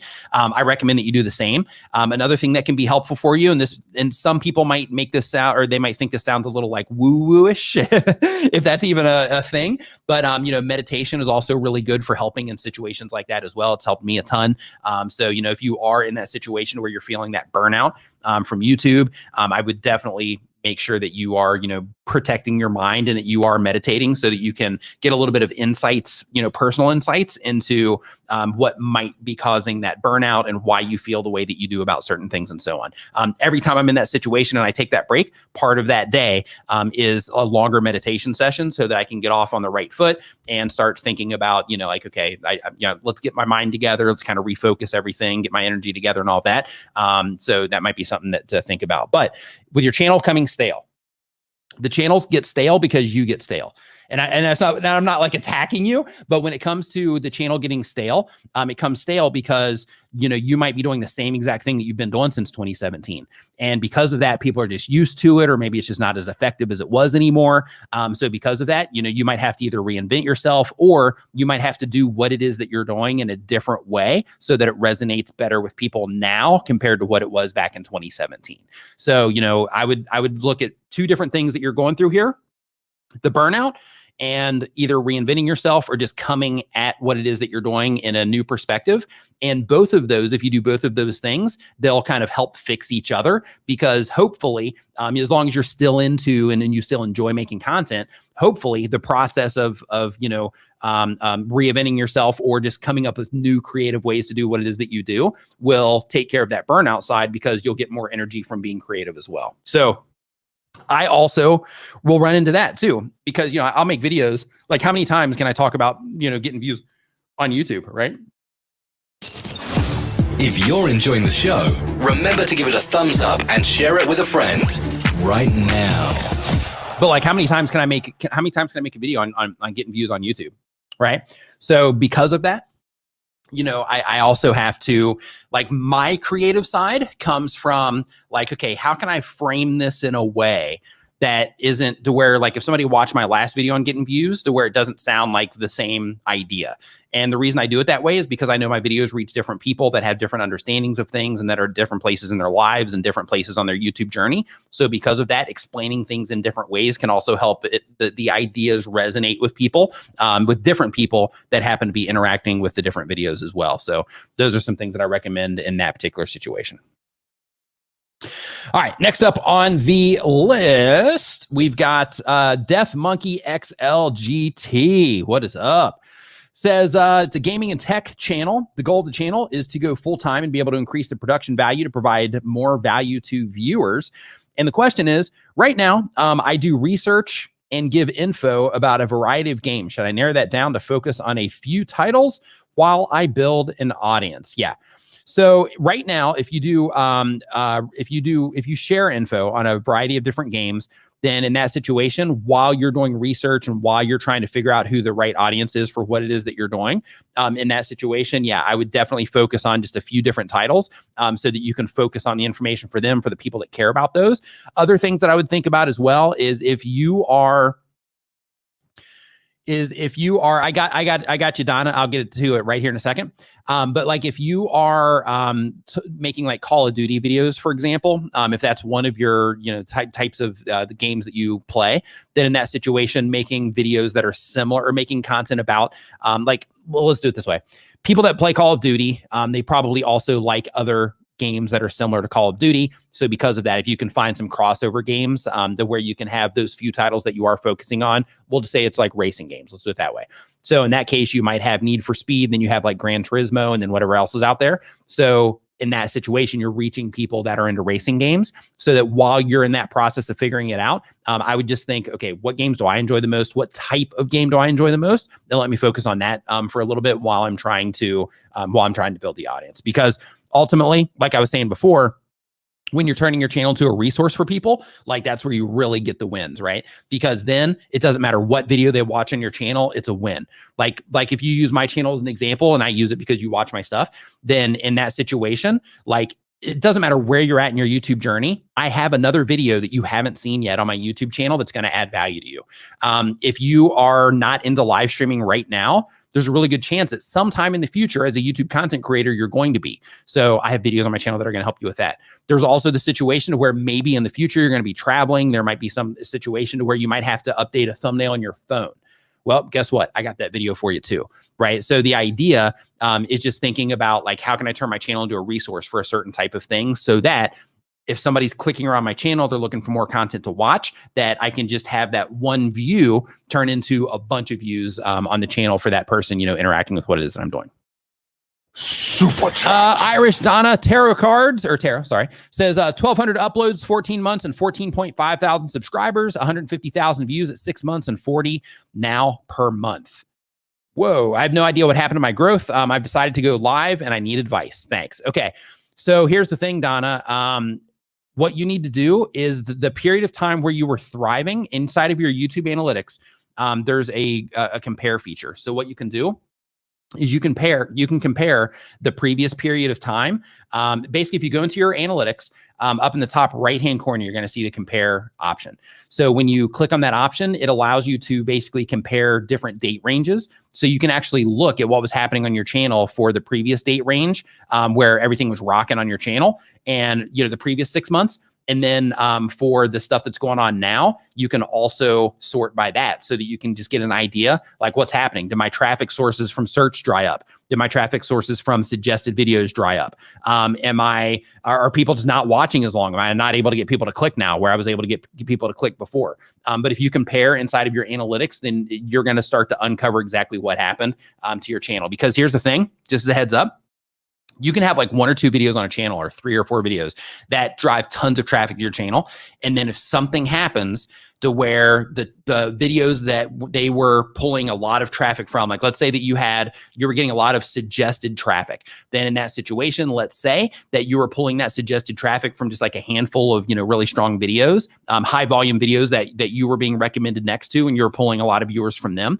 Well, if they ended up losing some of their traffic or something happened with their videos where they got bumped out, or then that can ripple down. But in addition to that, if you have somebody else that comes in and makes content like you do, and then they end up outranking you, but they end up, showing up and getting clicked on more in the recommendation features on home pages and things like that, then what's going to happen is YouTube's going to slowly shift your traffic over to them because they're getting a better response than you are. So you'll still be able to get, traffic, but you just need to go into your analytics and use that compare feature to compare the date ranges so that you can start identifying exactly what happened. Because what I'm saying about suggested videos might not be your problem.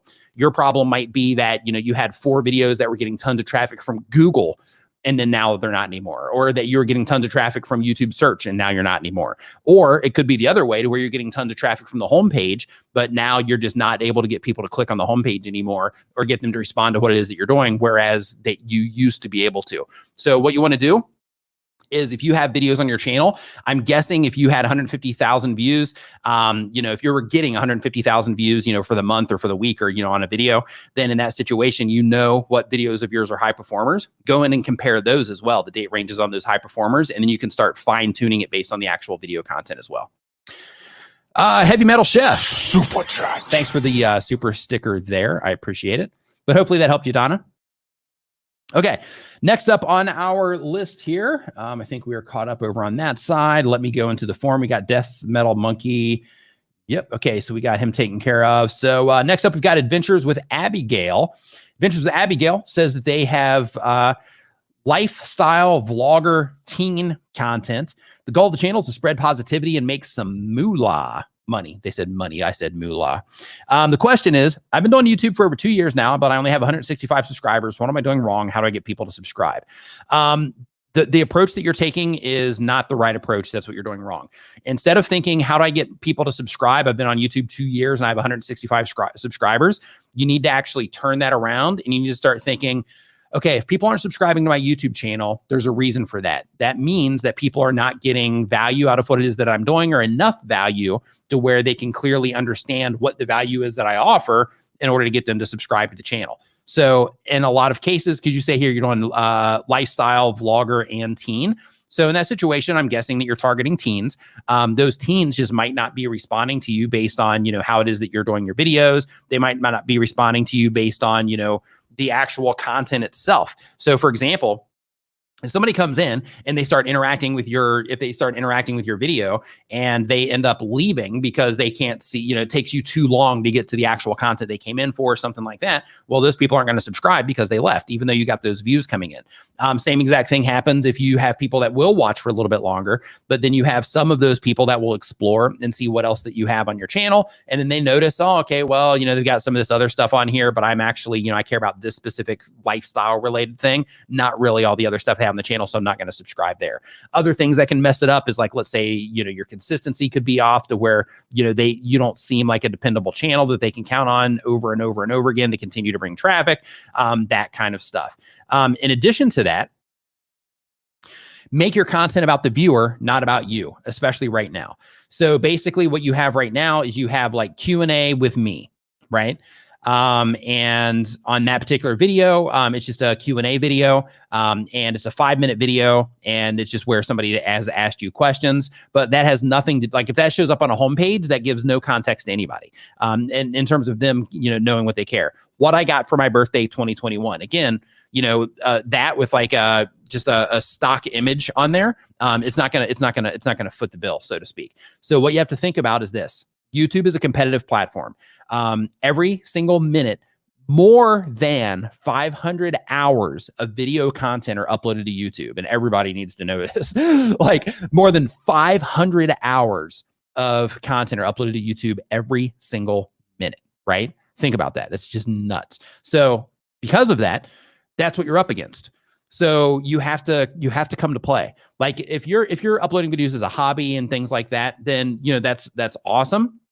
But when you start being concerned and you're like, hey, I've got 165 subscribers, what am I doing wrong? How do I get people to subscribe? That means that your goal is now not to upload as a hobby, but your goal is now to get people to subscribe because you're concerned about that. So because of that, you have to look at it from the perspective of, okay, what value am I adding here? How am I putting content together in a way to where it adds value to other people? How am I expressing that value so that they can clearly identify what's in it for them when they subscribe to the YouTube channel? How am I going to put this content together in a way that people enjoy it? How am I going to use my audience retention reports to make sure that I'm putting together content in a way that people respond to in terms of watching it for a longer period of time? What does my click-through rate look like on what it is that I'm doing? Things like that. Like, as soon as you start caring about things like view counts, subscriber counts, and ad revenue, as soon as you start caring about those, then you have to start taking your channel seriously. And when you start taking your channel seriously, that's when you start having to look in the mirror and say, okay, this is a competitive platform.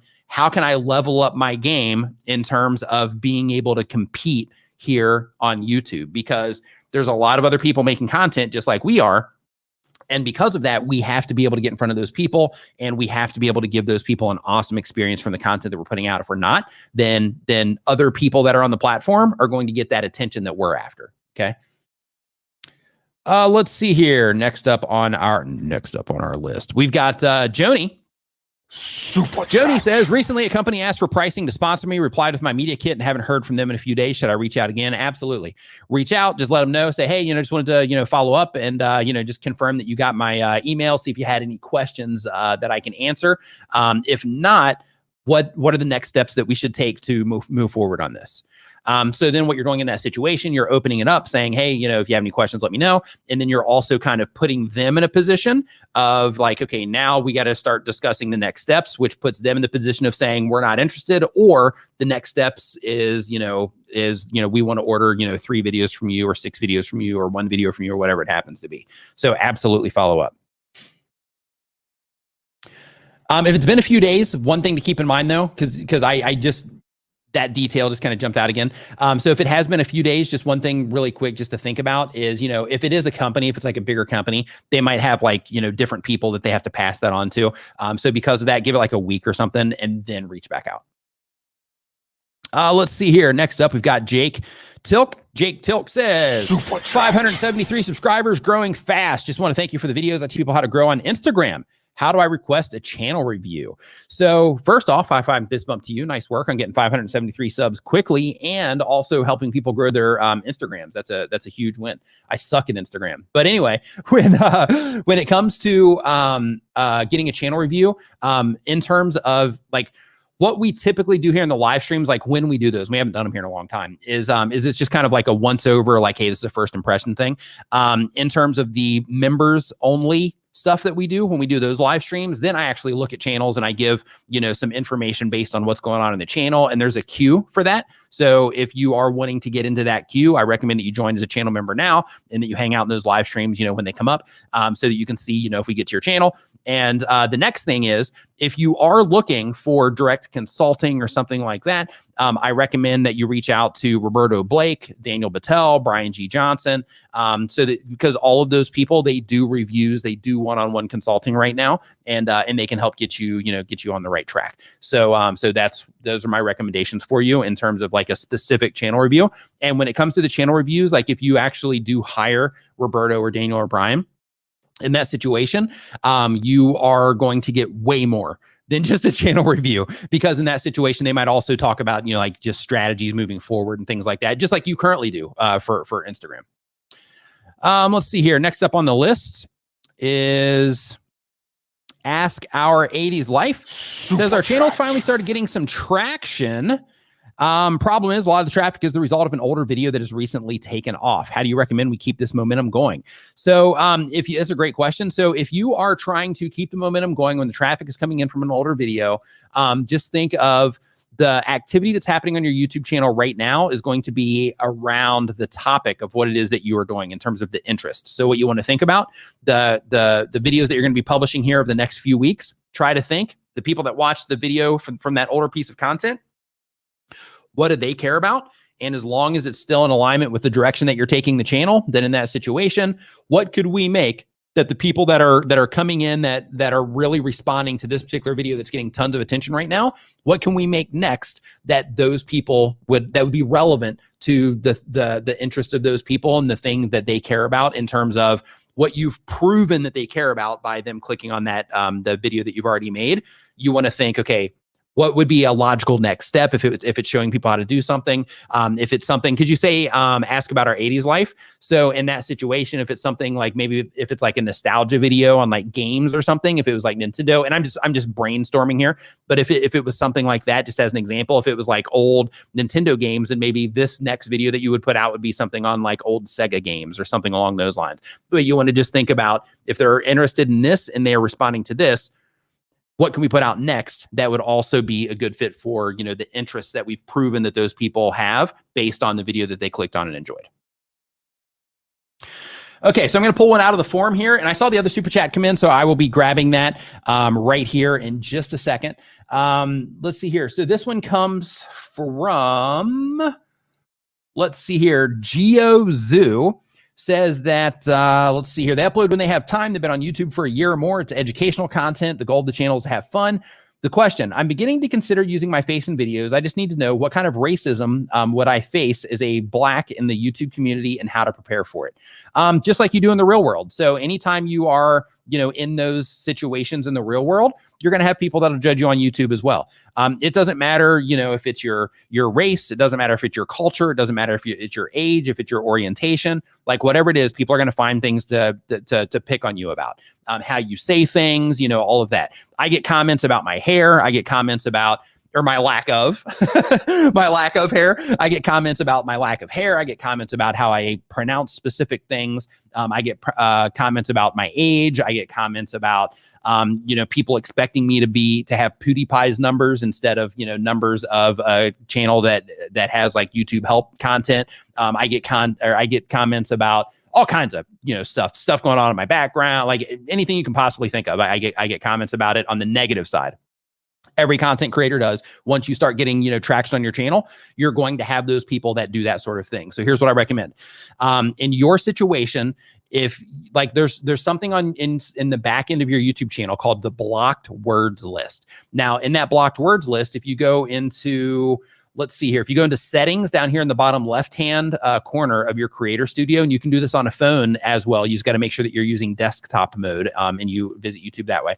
But basically you go into your settings. When you click on that, then you're going to see, let's see here, community, I think it's either under community or it's under channel. Hold on, I think it's under community. Yeah, so then you want to click on community. And then as you scroll down, you're going to see a box that says blocked words. So what you want to do is you want to go down and you want to put any type of racial slur. You want to put anything that you're just not comfortable with people talking about when it comes to you. You want to put that down there as well. If you have, you know, anything going on, you know, since you haven't shown your face on YouTube before, if you have anything to where you're like, you know, sure, people are going to, you know, say something about this, then just go ahead and put it in the blocked words list.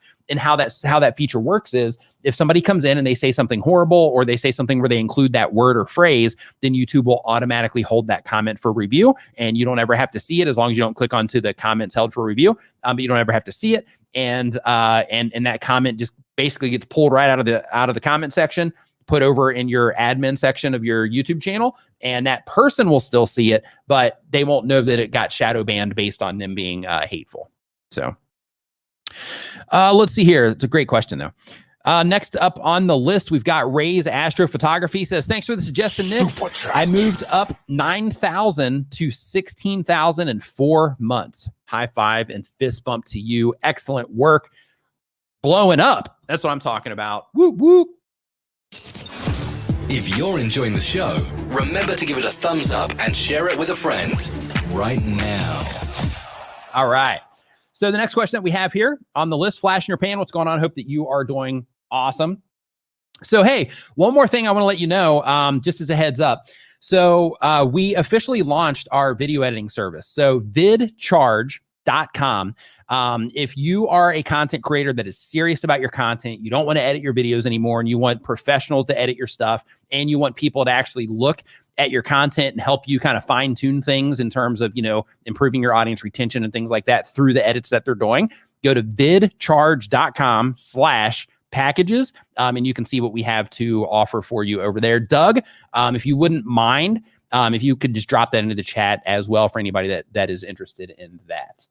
Okay, so next up on the list, we've got, let's see here. So Doug says that we also have super chats that I missed. So let me grab those here really quick.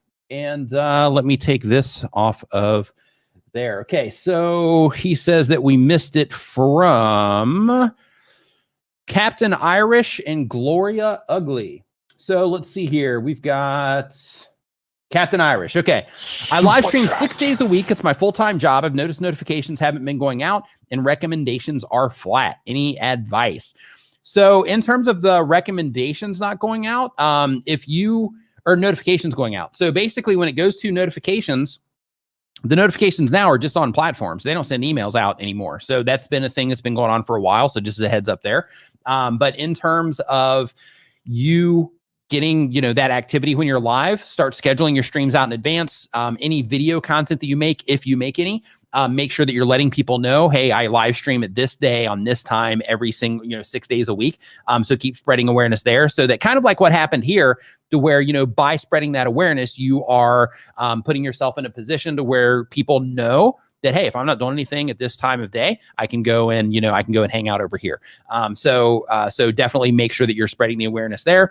Also, make sure that you're paying very close attention to what it is that you're doing with your titles and stuff, because in a lot of cases, when people are live streaming like 6 days a week, for example, a lot of gamers do this. If you look at my thumbnail right now, I even use the same template for my thumbnail, which is kind of a bad thing to do. You technically want to have a different one for every live stream, but I do it because, people, they know that this is a thing now.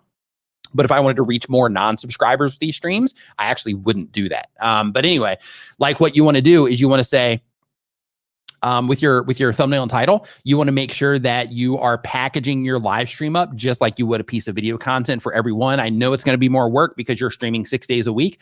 However, that work will pay off because if you make your thumbnail and you do your title in a way that is just like a piece of video content, it's going to help people identify what that stream is for. It's going to help people identify what the stream is. And then it's also going to help YouTube understand who it is that should be seeing that content as well. So because of that, make sure that you're doing that. In terms of your recommendations being flat, again, it's you got to get people to click, and once they click, you got to keep them watching in your live stream for a bit. But in terms of the notifications, again, in terms of the emails, that has definitely that's been halted. David C. Riley says, I do thumbnails in Canva, but I know they suck. How to make them look great? I'm not an artist. So when it comes to, it's a really good question. So when it comes to your thumbnails, a lot of people will try to put a lot of stuff on their thumbnails. So basically they will put stuff on their thumbnails, and they will try to just cram an entire video title. They will try to cram like everything onto the thumbnail. What you want to do is just keep it simple. The idea of the thumbnail is to grab attention, right? You want to grab attention, and you want to get people to stop and then read your title or just click directly into your thumbnail. So instead of trying to put a bunch of stuff on there, if you're doing that, just say, okay, one, do I even need Canva? Do I need to put text on my thumbnails or not? And if you think, you know what, actually, for type of content, I don't even need to put text on my thumbnails, then in that situation, don't even put text on your thumbnails. Just keep it simple, focus on the thing that you're talking about. And by doing that, you're going to give yourself the opportunity to, be able to, make your thumbnails look better. Because what happens when people aren't artists or they don't know how to design, is they end up making thumbnails that work against them because they end up being, tacky, or they end up just throwing way too much stuff on there and they don't know how to effectively, lead the eye around an image. And because of that, it ends up working against a creator. So 99 times out of 100, simple is a better move when it comes to making thumbnails. If you don't know how to design, if you don't know how to lead people, around your imagery, through design. The Introverted Amateur says, hey, Nick. What's up, Introverted Amateur? Says, I'm 3 months in with 21 videos, 34 subscribers, 4.3% click-through rate, almost 1,000 minutes of watch time. Should I keep focused on 100 crappy videos? Love your content. Yeah, keep moving forward, right? So you got 34 subs, 4.3% click-through rate. That's on average, right? You want to start looking at that for every single video, and you want to start looking at where you're getting the traffic from for that click-through rate. So without question, you want to continue focusing on that 100 crappy videos. But here's the thing. You don't want to just make 100 crappy videos. You want to make, 100 videos, but you want to make those videos as good as you can so that you can try to, while you're on that journey of making that 100 videos, you want to make sure that you're still doing the best that you can with that content so that when people do interact with that content, you can earn them as a subscriber. They can be like, wow, this is awesome. I want to keep coming back and watching more of this. So make sure that those 100 crappy videos aren't like, hey, I'm just going to throw up bad videos, that you're still putting out good videos. But the idea with that concept is that you're going to look back in the future and you're going to be like, yeah, you know what? I could have done so much better than I'm doing right now in terms of how I'm putting those videos together. So, because of that, don't just make 100 bad videos, but make, 100 videos where you're, constantly perfecting your skill. You're looking at your audience retention reports and making improvements along the way. And that way, taking that approach, by the time you get to that 100th video, you're going to learn a ton about your audience and how they're responding to what it is that you're doing and how to get them to respond to what it is that you're doing. Let's see here. As I scroll down the page, scroll. Crafton Irish. Sorry about that. Captain Irish. Thank you for the super chat. Let's see here. Van City Adventure. Van City Adventure says, we're an adventure channel. Love your advice and starting to implement your advice into our channel. Keep up the great work. Thank you for the kind words and for the super chat. I appreciate it. CK's Antics says, what's the importance of playlists and what is the best way to utilize them? Fantastic question. I really like that one. Okay, so when it comes to playlists, there we go. When it comes to playlists, what you want to do is you want to think to yourself that when somebody is watching a piece of content, you want to use your playlists in order to drive people into additional content that is similar topically of the content that they are currently watching. And what that does for you is that helps you get more views per viewer that are coming in. Let's see here. How can I do this? Trying to figure this out on the fly here. But basically you want to do that so that you can get more views per viewer as they're coming into your channel. So basically you're multiplying one view into 2 views or 3 views or 4 views because you're driving them into a playlist of relevant content based on the originating video. So for example, let's say that your originating video is about coffee cups. We'll just go back to coffee cups. So if your originating video is about coffee cups, then in that situation, the playlist would all be videos related to coffee cups or coffee related things. And by making that content, the people that are watching that coffee cup content, they are proving that they're interested in the videos that are also in that playlist because they clicked on that originating one. And then you use that playlist to essentially say, hey, so this video is about coffee cups and the best coffee cup that you can get for, $3. I've actually got, more videos that are going to show you other things related to coffee that you can also get for, under $10. Click into this playlist right here to go check out those videos now. And by doing that playlist, what you're doing is you're just kind of setting that up to where you can drive people into that entire playlist of stuff where they can sit back and watch, more of your videos.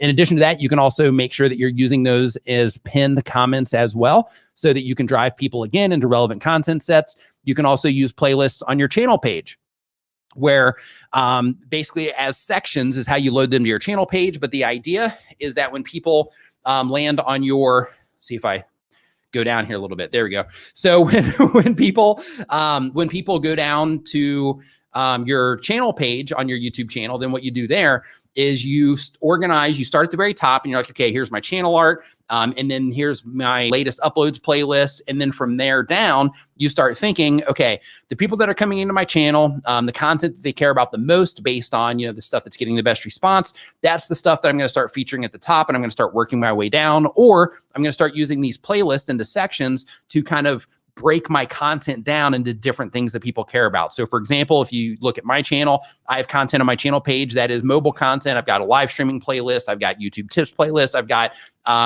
videos for new content creators, I think is one of the playlists. I've got my step-by-step guides on there. And the idea with that is that I'm using those playlists to help people find the stuff that they care about when they hit the channel page. So other things that you can do with the playlist is you can also, they have an option to mark a playlist as a series playlist. So when you mark that playlist as a series playlist, it's also telling YouTube that those videos are directly related to each other, which also increases the chances of YouTube suggesting those videos next to each other as well.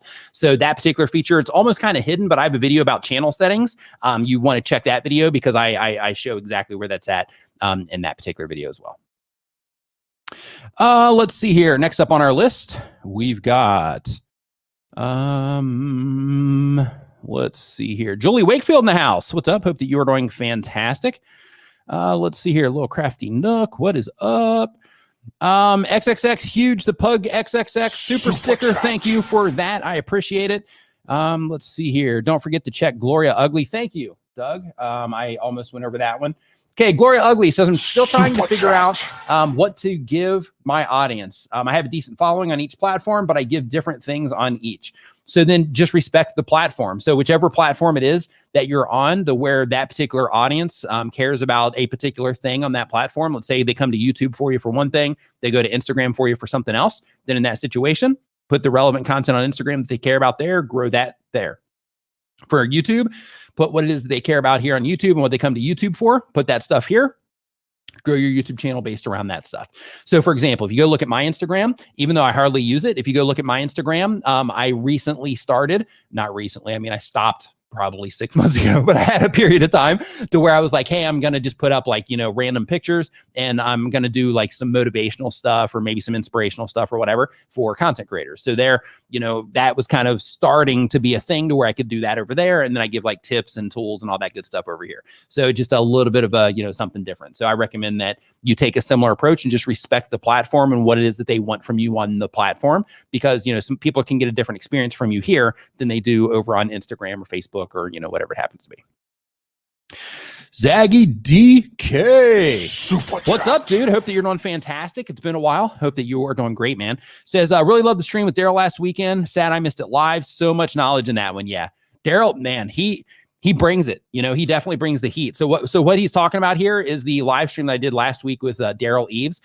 So basically when he came on, we were, sharing information about his book and the things that you can learn in that book once it launches. But you can actually, just a heads up, I mean, I still have the graphic here. So ytformula.com is the pre-launch for that book. So you can go ahead and get signed up for that if it's something that you're interested in. But yeah, that live stream was bonkers in terms of, just Daryl sharing his information and just the general activity that we had around that live stream was fantastic.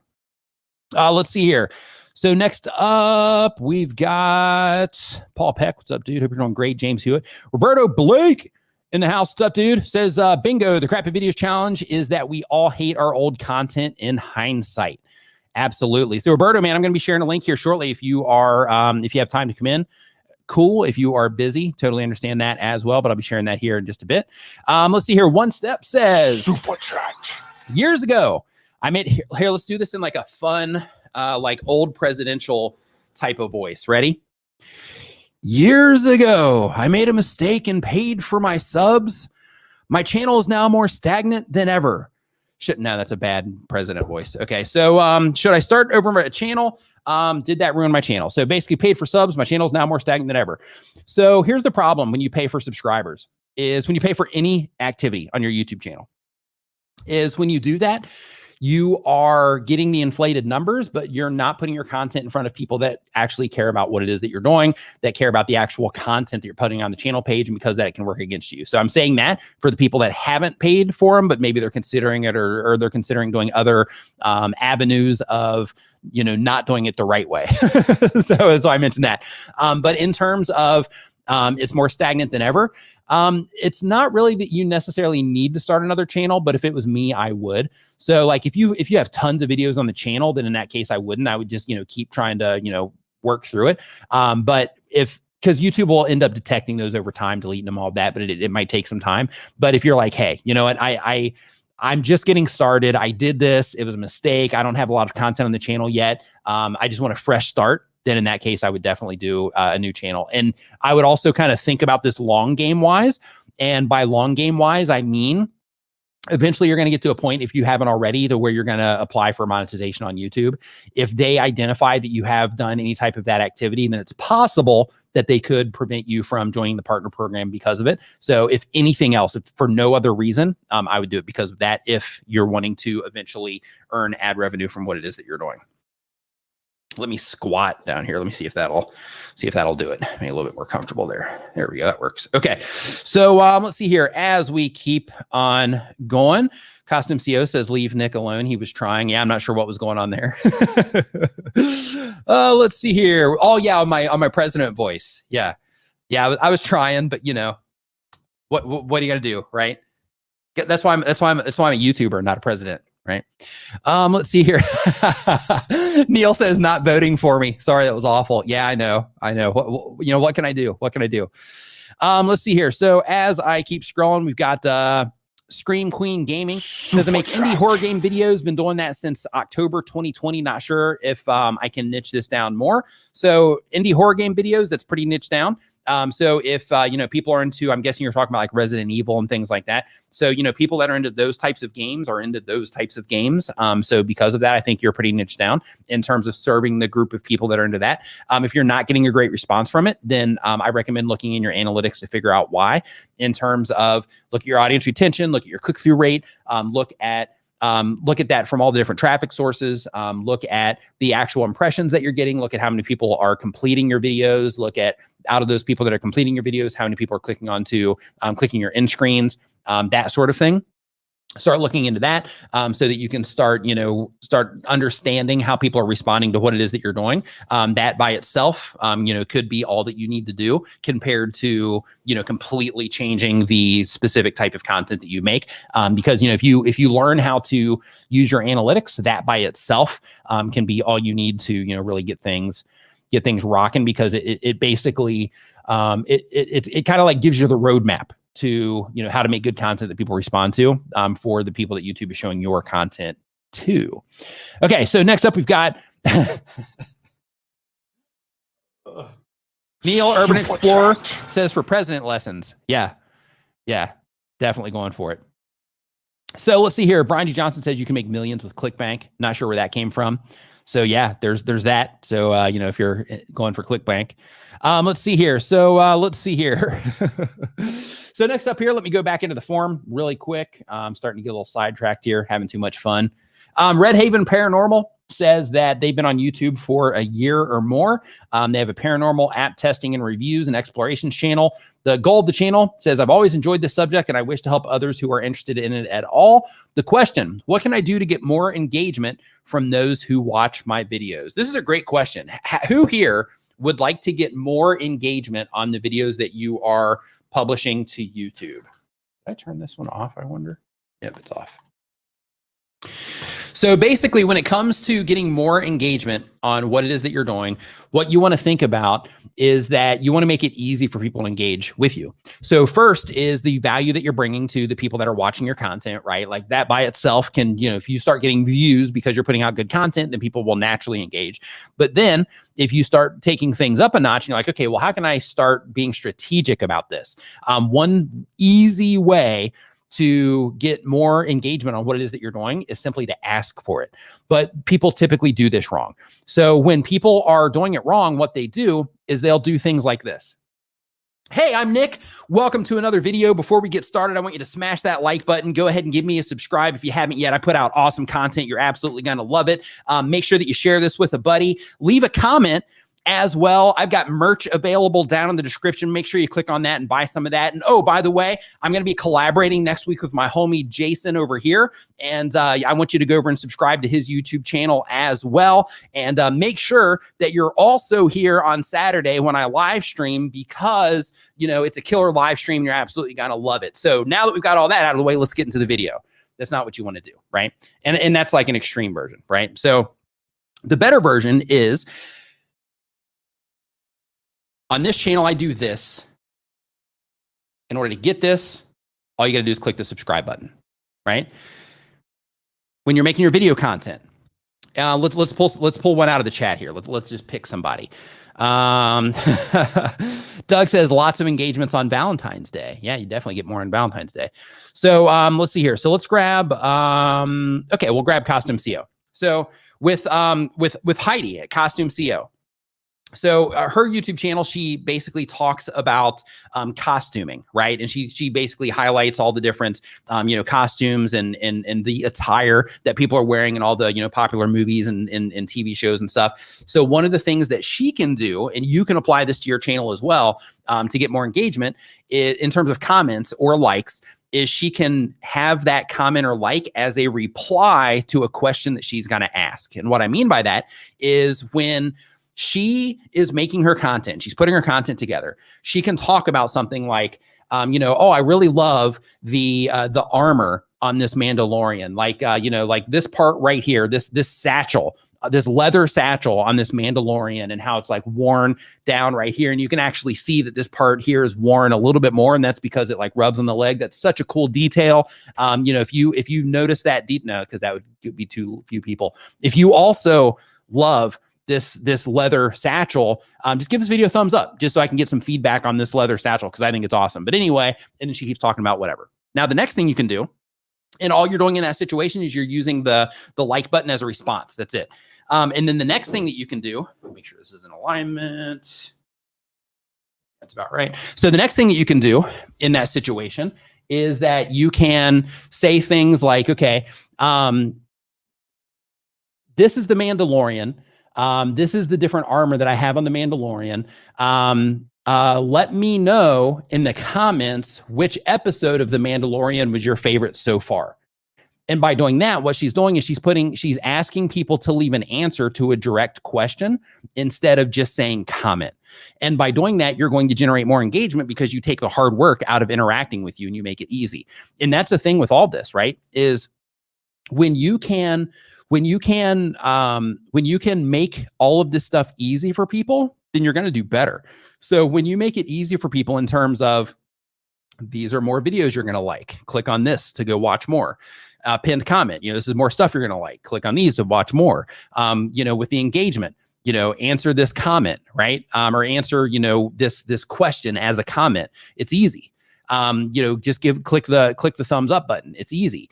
In response to this thing. By doing those things, what you're doing is you're just making it easier for people. And the easier you make it for people to watch your content, to engage with what it is that you're doing, to understand the value they're getting from you, the easier that you make all of these steps to identify that the videos you're publishing are for them, that kind of stuff, the easier you make it for people to identify all these things and to interact with you in all these different ways, the easier you make it, the more you're going to get of everything, because you're basically taking all of the hard work out of everything it is that you're doing. Okay, so next up on our list here, we've got Wealthy Minds. Super chat. Wealthy Minds says, professional trader, 37 trading since age 17. Wow. I want to start a YouTube channel. Content-wise, I'm confident, sharing a groundbreaking approach in terms of marketing psychology, how people can make money trading, analysis, charts. Good space, appreciated. Yeah, absolutely. And your CPMs are probably going to be great too. Anything around, making money and all that stuff, yeah, your CPMs are probably going to be fantastic. So yeah, I would definitely push forward with that. And as long as you have, the information to share and you're leading people in the right direction, then absolutely, I think it's a good space to get into. Let's see here, and thank you for the super chat too. So next one on our list, we have Don E. Says, just got TubeBuddy Pro through your link. Any quick suggestions? Super chat. Yeah, so I have a video on the channel about how to get more views using TubeBuddy. Go watch that video. It's one of the more recent ones. It's basically a screenshot where I'm like this. And then there's a bunch of like, subscriber and view numbers next to it. Go watch that video because a lot of people use TubeBuddy the wrong way. And that video will show you how to use TubeBuddy in the right way. Let's see here. As we keep going down through the list here, we have Travis MCP in the house. What's up, dude? Hope you're doing great. Travis MVP in our world. He's the guy that made this. Super chat. And the guy that made this. Welcome to the Niminati. Thank you for those, Travis. And he's also approaching, I think, I was on your channel today, Travis, by the way. I think he's got like 83 or 85,000 subscribers on his YouTube channel. So he's approaching 100K. Yeah. So Travis is blowing up. He's doing great, man. I'm so pumped for you to get that play button, man. Super pumped. Okay. So next up on the list here, we've got, let's see here. We got Red Haven Paranormal taken care of. Next up, we've got Beast Gaming. Says they do gaming content, 1,000, and I make this for the viewers. The goal of the channel is 1,000. I don't understand. The question is why my content doesn't get more views. I give hours on a video edit. Okay, so here's something. If you are a gamer, if you are a tech channel, if you are anything, like it doesn't matter. Hey, Mike, what's up, man? I hope that you're doing fantastic. Hanging out in Georgia. Nice, dude. I hope that you are doing great, man. Nice to see you hanging out here. Hope that you're doing awesome. So when it comes to why you don't get views on your videos and you've spent a lot of time editing on YouTube, we're not rewarded by the amount of time or for the amount of time we spend on a piece of content. What we're rewarded for on YouTube is how people respond to what it is that we're doing. So what I mean by that is, it doesn't matter if you make a video on your phone and you just do one take, and on that video that you make, and it's just one take, and it's like, yo, hey, what's going on? Da, da, da. We're talking about this, that, and the other thing. And it's one take. You don't edit it, whatever. You upload it to YouTube, and you put, a title on there, and you put a thumbnail. Even if you don't think like, oh, there's no way people are going to click on this. If people click on that video and they watch that video and they really enjoy that video and they love it, then in that situation, YouTube's going to identify that, and YouTube's going to keep showing that video to people, even though it took you literally, 5 minutes to make. Same exact thing goes on the other end. If you are uploading content to YouTube and you're spending days putting a video together, you got all of this stuff, right, to try to make your videos cool. If people don't respond to them, doesn't matter. then you're just spending all of that time making cool content. But if people don't respond to that content, then it doesn't matter. So again, we get rewarded for how people respond to what it is that we do, not how much time we take, not how much we care about it, nothing like that. We get rewarded by how people respond to our content. If we can get people to respond to what it is that we're doing, then YouTube will continue to show our videos to people for a long time to come. I have videos. Another thing that I was actually screenshotting today, if you were here earlier, I shared a screenshot on something else. But another thing that I was screenshotting today, this video here, 160 views in the last 48 hours. And this video right here, I uploaded this video within the first 5 videos on my YouTube channel. And I'm still getting 160 views in a 48-hour period on this, right? So the awesome thing with YouTube is that if you can make content that people respond to, sometimes you'll get like Brian G. Johnson, he's getting 3,000 views a day on his how to get views on YouTube video, right? He shared that in his Facebook group, Tube Ritual, which you should all be a part of if you are on Facebook. But basically, in that particular situation, that video, those views are just going to keep pouring into Brian as long as that video stays in that position and as long as people keep responding to that video positively. This video here, old video. I've been on YouTube for 6 years, since September of 2014. And that video is still getting 160 views in a 48-hour period. And that's the beauty of YouTube. Falcon, I see it, man. I see your message here, and I will, I'm going through the form in the order that they came in. So we'll see what we got. But in terms of getting people to respond to your stuff, Like, again, how much time you spend isn't as important as making sure that you're learning how to get people to respond to what it is that you're doing. So basically, bloggers run into the same exact thing. Website builders, they run into the same exact thing. When you are doing anything, I see it, Doug, thank you. When you're doing anything that you need to get a response in order to get a reward from it, then you have to lean on developing the skill set of being able to get people to respond to things. And if you can't, then just like a blogger or website builder, you're not going to be able to get, you won't be able to rank in Google because you're not going to be able to get people to click on your titles, which means that they'll end up putting stuff there that other people click on. Same exact thing happens to YouTube, right? So, you have to master that art. If you can't get people to respond, then you're going to be fighting uphill for a really long time. But if you can learn the science and art of getting people to respond, then in that situation, you're going to do much better on YouTube. Let's see here. Okay, Van City Adventure says, why have we seen a drop in views on YouTube? I had a video that had 21,000 views, 2,100 views, then it dropped to 44. This happened to 2 videos. So basically, if your video, if the number said 2,100 and then it dropped down to 44, then in that situation, what had happened in that situation is it probably got botted or something, because there's bots running all over YouTube, and YouTube verifies the views that come into every single video. They verify the subscribers, all that based on how, they're interacting with the platform. So because of that, what might have happened is you could have gotten like a bot spike, and then, YouTube came in and took it away. Other things can happen as well. Like, I'm not sure what your approach is, and I'm not saying that this is what you're doing, but one thing that also happens is that people that interact with like sub for sub stuff and things like that, or, subscribe for subscribe or view for view, those people, when they're doing that around YouTube, they can actually end up in a situation where their channels are marked as spam. And then when YouTube does a purge, then all those channels disappear, and all of the views that those channels have given disappear as well. And that can also cause, a loss in that actual number as well.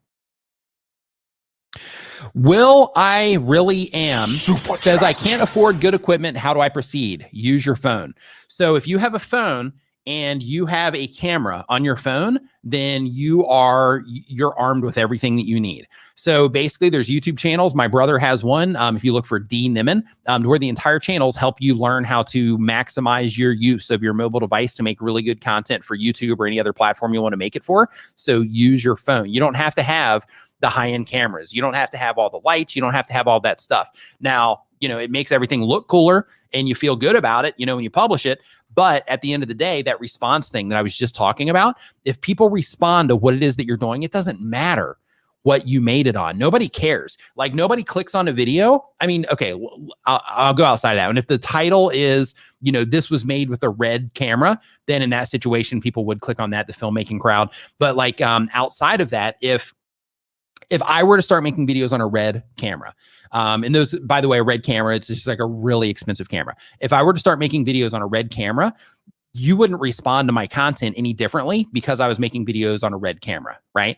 So because of that, what you want to do is you want to start with whatever it is that you have and build from there if you need to, or if you want to. So for me, like when I go overboard with all of this stuff, I do it because I just want to present all my stuff in a cool way, right? And I do it because I'm making content for content creators. And since I'm making content for content creators, I want some of you to show up and be like, wow, this looks really cool. Like, okay, yeah, this is cool.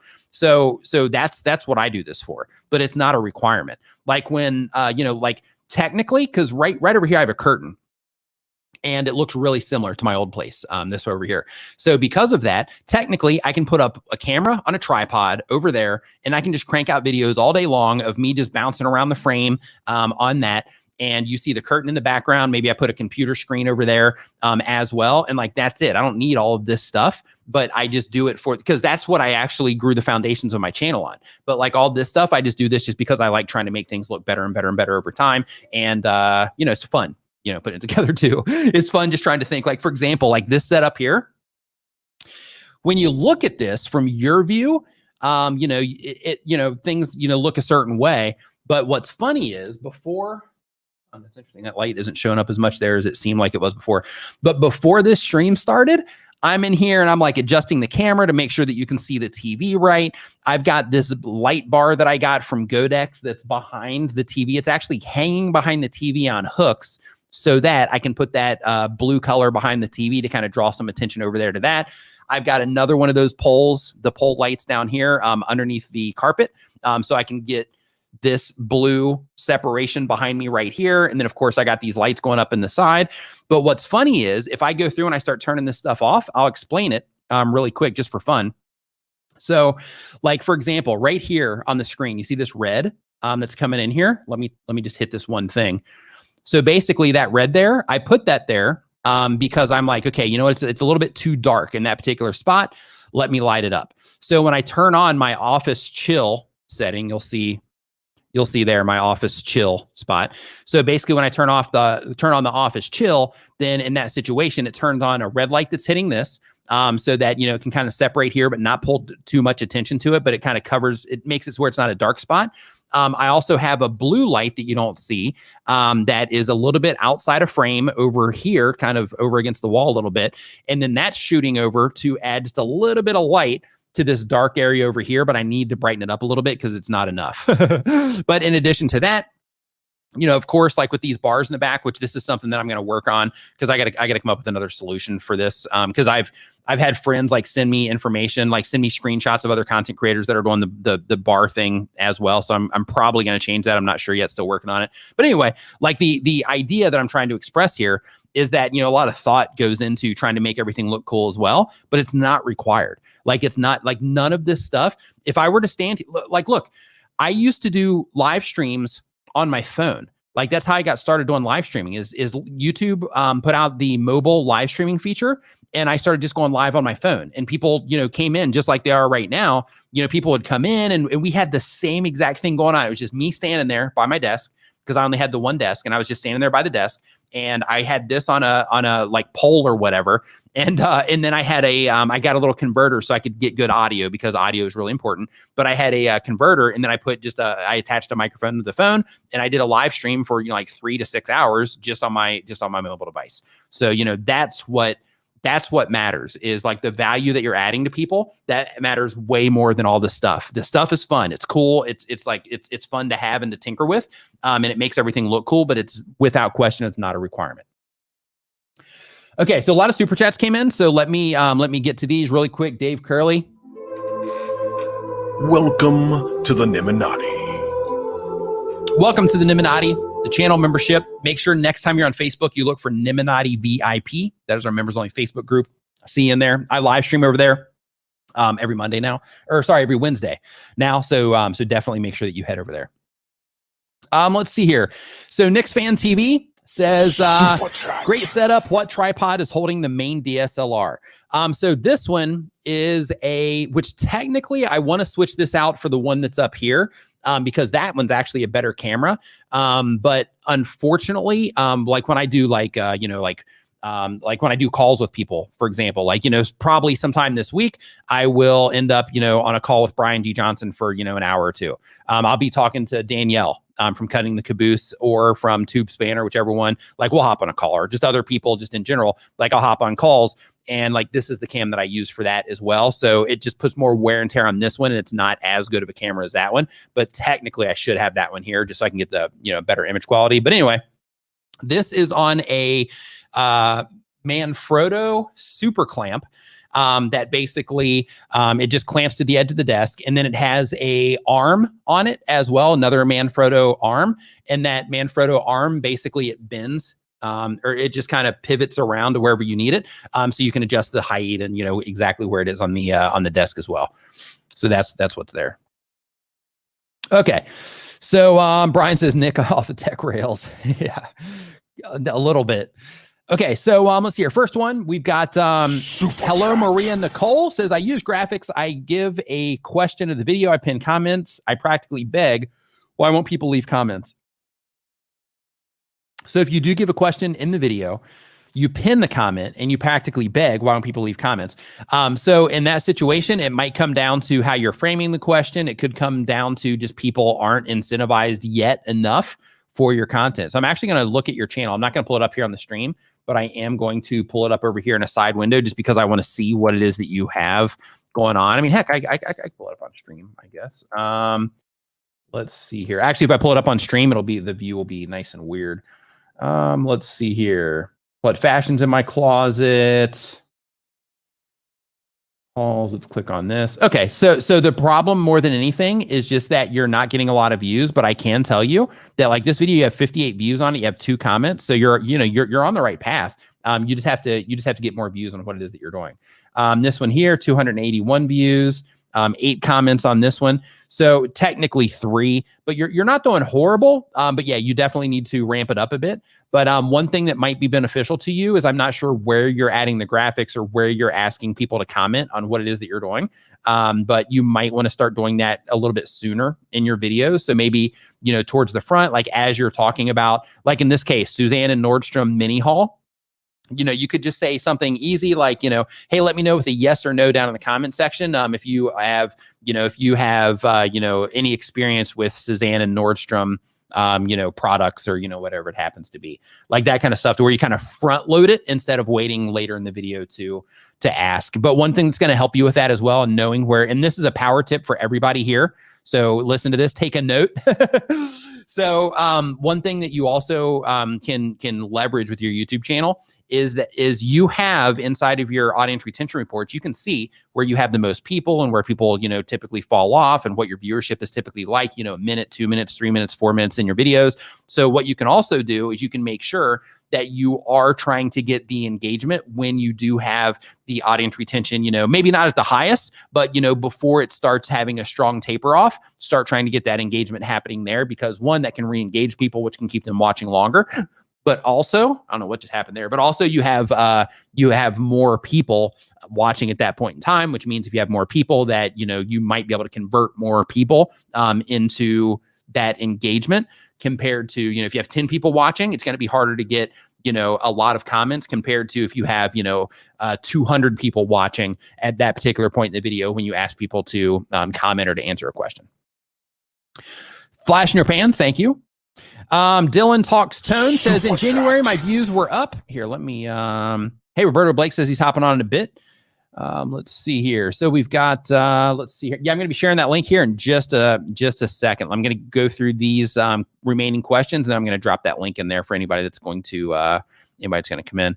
Let's see here. So Dylan Talks Tone says, in January, my views were up, but my revenue was down by 30%. What are your thoughts on why this could be? Non-monetized channels getting ads, maybe? So there's that. That could definitely be, something that happens. But in addition to that, just because your views are up doesn't mean your revenue is also going to go up. So basically what typically happens is there's a much bigger ad spend happening towards the end of the year and around holidays. So, towards the end of the year, people will typically see their ad rates rise, and the amount of money that they're making from YouTube will rise during that time, even if the views are lower compared to once, January flips over, then people are, they're not spending as much, money on advertising. And because of that, and of course, this is dependent on the space that you're operating in. But in that situation, your views could go up. But if there's not ad inventory to show on your videos, then of course you're going to have less monetized playbacks, which means that you'll also end up with less ad revenue as well. Let's see here. Will I Really Am says, I play Arc on my channel. I'm not sure what that is. How do I compete with established channels that have played for years? I use OBS, Canva, thumbnails, music, but struggle. Okay, so when it comes to competing with established channels, one thing that I want you to think about is when you are coming to the platform to compete, you have to be able to understand what it is that other people are doing that you need to improve on. So if you're just getting started making content and these other people have been doing it for years, then they've had time and they've put out enough videos that they've had time to experiment with a bunch of different stuff in terms of, the things that their audience responds to, how they're structuring their titles, the way that they're doing their thumbnails, things like that, even the way that they're entertaining people and that they're communicating with people through the content that they're putting out. So what you want to do is with some of those channels, you want to go and you want to look at them and you want to say, okay, this is, people are really digging this channel. People are really responding over here. So because of that, I'm going to really dig into all of these channels that are getting a great response. I'm going to try to uncover why, and I'm going to try to look for similarities in things that they're doing. Like, what are they all doing with their thumbnails? All these people that are getting a response. How are they structuring their titles? Are there any specific words in their titles that they're highlighting? What do their descriptions look like? What do their tags look like? And just start looking at everything it is that these other channels are doing, and then turn the mirror back on yourself, or the camera back on yourself, and say, okay, This is what everybody else is doing. How do I compare to that? Now, of course, you don't want to like not be yourself when you're making the content, but in terms of, how am I structuring my titles? What am I doing to my thumbnails? Am I taking shortcuts that I'm not realizing that I'm taking where they're not? Are they taking shortcuts that I'm not, that I'm, putting in all this effort on the wrong things instead of, taking the shortcut that they're taking to, to try to grab somebody's attention with a thumbnail, for example, on just focusing on the imagery. That would be the shortcut text, sort of, instead of, putting a bunch of text and a bunch of, needless stuff all over the thumbnail. So, because of that, use them as something that you can say, okay, these people are doing well, so let me try to unpack what they're doing differently than me. And that will start to, help you understand what's going on. But another thing just to keep in mind as well, when it comes to YouTube, and when it comes to putting out content and just being, just doing all this stuff, when people have been doing it for a longer period of time, it might seem that, oh, it's natural, or it might seem like, oh, well, they're good at this, and I've got, so much to learn in order to get to that point or whatever. But just keep in mind that it's just practice and repetition and just figuring out over time. And I know a lot of people that hang out in these live streams, you're just getting started. So if you are somebody that's just getting started, just be mindful that, there is a learning curve that comes with YouTube, just like anything else that you're going to do. Just like playing a sport or an instrument or any other profession that you might get into, or any other hobby that you might get into, there's things you got to learn. And some of those things could be, how do I present better in my content? How do I present myself in a more comfortable way, or a more, confident way in what it is that I'm doing? How do I go through the process of learning how to make a better thumbnail, how to make a better title? What videos do I need to watch? What websites do I need to look at? What type of information do I need to know and understand in order to write better titles for the content that I'm putting out there? All right.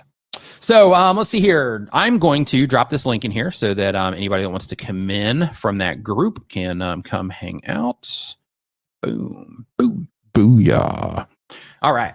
So let's see here. So next up on our list, we have, first, I'm going to pull one out of the chat here. Let's see here.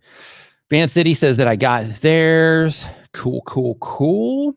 So a couple things really quick that I want to bring everybody's attention to, and then I'll hop back into the forum here, is one, that I launched the video editing service called VidCharge. So if you are, I do see a question here that I didn't answer. So if you are somebody that is, looking for video editing, if you're a serious content creator, because it's not cheap. We're not a chop house. We're actually trying to help you make better content. So if you're a content creator that's serious about your YouTube channel, and you want somebody else to edit your videos because you either don't know how, or it's taking up too much of your time and you just want to create stuff, head over to vidcharge.com. I also want to let you know that if you go to Podcasting Smart, if you're a podcaster, I am doing a webinar on Thursday, February 18th at 9 a.m. Pacific time. If you go to podcastingsmart.youtube.com, then you can sign up for that webinar there. And the idea of that webinar is basically, we're going to be sharing a lot of great information with you about how to leverage YouTube to grow your podcast. But as part of that, we're also going to be inviting you into an actual course that we put together for that as well. So I just wanted to make sure I bring that to your attention also. Okay, so next up on the list, we've got, let's see here, Jerry Popandria says that, let's see here, they upload 1 time per week or more, and they do food, instruction, and reviews, and the goal of the channel is to build a community. What is your question? Why does a video with high CTR, 15%, and high retention, 60%, stop getting impressions after 3 to 5 days? So your high retention and your high click-through rate could be due to low impressions. So in a lot of cases, content creators will share this stuff on Twitter and everywhere else, and they'll if it's on Twitter, they'll include me, they'll include Roberto, they'll include Brian, they'll include Daryl and Tim and Sean and Benji and everybody else, and they include all these content creators, and they're like, hey, I've got a 15% click-through rate. Why isn't this video getting more views? I've got 60% audience retention. Why isn't this video getting more views? Well, in that situation, one thing that you see commonly in that situation is that, sure, your numbers are high, but the amount of impressions that you're getting are extremely low. And since you're getting low impressions, it's really easy to keep the high click-through rate and the high audience retention. Those things start becoming increasingly more difficult as you start getting a lot more views coming in, because YouTube is showing your content to more and more people that are not the perfect fit for your content, but that they think might enjoy the content. So when you first publish your videos, the people that are most engaged in what it is that you're doing, those are the people that are interacting first, which is what keeps those numbers high. But then as they start testing your content against other people that are not subscribed or that are just not into your specific content, then in that situation, that's when things start to, that's when, you know, the videos can end up not performing well. And you can see this. So what you can do is you can go into the actual video itself and you can see, Daniel, I'll pull you in right here in a second, as soon as I answer this.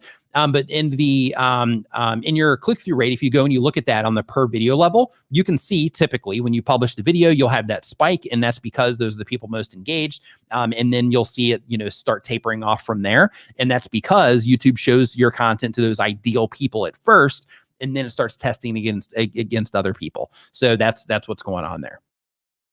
Ladies and gentlemen, the hair of YouTube, Daniel Patel. I like the hair of YouTube just as a title. That's yeah, what works. I was like, all right, what do we got to do with this one? What do we got? Let's go with hair. Yeah, I want to change that to I want to be the hair apparent. That's my new title. How are you, Bell? Doing great, man. How are you? I'm very good, very good. Yeah, your new set looks killer. Love it. I love how it looks. Thank you. Thank you. Really Still good. a work in progress, of course, but you know, trying to work it out. Yeah. So Daniel's one of the people that sent me an image, and he's like, "Hey, those bars that you're doing, like, you know, this other dude's doing like the same exact thing." And my reply was like, "Yeah, man, I gotta change that up." No, yeah, I didn't mean. I wasn't trying to bust on you either. I'm always like, when someone tells me your brother has been the biggest help for me for getting my set straightened out, and he's always like, "Yeah, to change that." I'm like, all right, cool. Thank you for giving me the heads up. So I'm always like, when I see something, awesome with that sort of stuff. Like one of the many areas that he really thrives is making stuff look cool. Like he's really, really good at that. He spent with me so much time just getting this set up, the lighting and dialing it all in right. He like literally would jump on, you know, like StreamYard with me private and just go, no, pull that light back, move that, try and pull your desk forward. So good at it, like so good at such a great resource. He's probably tired of me messaging him now. And he's like, oh gosh, him again. Daniel. Ladies and gentlemen, boys and girls, the poodle wrangler of YouTube, Brian G. Johnson. Brian Gandalf Johnson. What's happening? Good to be here. Good to be hanging with the crew. What's up, Brian? Hope you're doing awesome, man. Hope that you're doing fantastic as well. Brian also in set design. So all three of us on here have been like in set design, like mania recently. So it's been fun. So getting back into the questions here, we've got Amit saying, can we use celebrity pics from Creative Commons in thumbnails? Anybody? First, I just want to say that we are not lawyers, and we are definitely not copyright lawyers, but we know a little bit about this stuff. So here comes an answer. Yeah, typically, if something is listed as Creative Commons, you're allowed to use it on the platform. The same way, if any kind of content, that's something to be aware of when you produce content and you put videos onto YouTube, there's a standard YouTube license, and then there's an alternate. You can actually set your content for Creative Commons. Be careful about that, because if you do, the other people can grab your content and use it if it's licensed that way. So the thing I'm always really cautious of is be careful of where you're sourcing the stuff from. Like someone could throw something up and say, oh, it's a Creative Commons, just take it, you can use it. But if they didn't take the picture of that celebrity, then you really have to be really careful, because sometimes people will repost things and act like, oh, I'm just trying to draw attention to the thing I'm doing, and they're taking stuff they never had permission to share. So just be really clear. Typically, I won't use anything that I haven't either paid for the license for, the permissions for to use. I just think it's safer that way. But yeah, just be careful, just be cautious. Yep. It's always better in this situation to be safe than sorry, because the last thing you want is to put in, 2 years worth of work on your YouTube channel, or a year or 6 months worth of work on your YouTube channel, putting on all that time, making the videos and editing the videos and, doing all that stuff and putting, your heart and soul into your YouTube channel, and then losing it all because you used some stuff that you didn't have permission to use, or that you were misled into thinking that you could use freely, but you couldn't really use it. So yeah, you got to be careful. Next up, we've got Jaded Personal Trainer says, is Canva the best option for creating thumbnails? So Canva is a great resource. Placeit.net is another awesome resource for thumbnails. There's a thumbnail builder inside of TubeSpanner, which we're going to be talking a lot about here later, down the road. In addition to that, you also have Photoshop. For me personally, I'm a huge fan of Photoshop, so I always carry the Adobe flag in that regard. But I know Brian G. Johnson, he makes his in Pixelmator. You still doing yours in Pixelmator? Yep. Yeah. Okay, there it is. I make my thumbnails on an iPad, and the thing I would say is you really want to think about the artistic design and having the eye for graphic design. It's a lot less about the tool you use and more about coming up with creative ideas. And if you're not sure how to do that, steal. This is me and Daniel Battelle. This is all we do. Literally, like Thieves. Everything. You even stole his idea. Yeah, we should write a song about that. Yeah, but what's funny is I told him to do that though. So try to figure that whole thing out. That was I know. I stole the idea of making a song about you stealing my idea. How good was that? And I told you to. Yeah, That's I know. where it started. I can't believe it. I got yelled at for that. People were like, "Oh my God, did Brian really steal your stuff?" I'm like, "Dude, he told me to make this song." I thought that too. I sent Brian a message. I was like, "Hey, dude, is everything okay with you and Daniel?" I did. Like when that went out, I sent him a message. I'm like, "Hey, man, are you guys doing okay? Like, what happened?" Well, that's we need to stop immediately. For those 400 or 500 people watching, I think I should just take a moment and explain what the heck we're talking about, because there is actually a really, really great lesson here. So one of the things that we're always working on is we're always working on everything. Like Nick just mentioned, studios and backdrops. This is my new house in my master bedroom. I've still got so much to do. I don't really have a real camera. I've got construction downstairs. I'm building an entire YouTube. Wait. You have cameras and microphones in your master bedroom? Yeah, absolutely. I get very confused because sometimes this is a fun house. My clothing, this and is I walk fun. by because, anyway, it's very weird here. But here's the thing I want to share is that along the way, we're always pushing each other to be better. And me and Daniel started working together very, very closely. And basically, we constantly talked about what's working, what's not, and how are we going to be better. And one of the things I always think about is I always want to deliver what my audience wants, but artistically, I also want to strive to grow, whether it's comedy, whether it's set design and lighting. And there's this thing called diss tracks. And I was like, Daniel, we were talking about this, like, stole the idea. And I'm like, you need to make a diss track about me immediately. And then that was it. I just thought, okay, that we're done. And then 36 hours later, he drops a diss track. And I'm like, wow. And I was 36. So impressed by Daniel's 36. Really quick, Brian, and then hop back on it. But I want to bring Roberto into the stream, ladies and gentlemen, the Sith Lord of YouTube, Roberto Blake. Hey, Roberto. There we go. Good morning. All right. What's up, man? Hope you're doing fantastic. I'm doing well. All right, Brian. Yeah, good to see you, Roberto. It's so great to be able to hang out with the crew again. I can't tell you guys.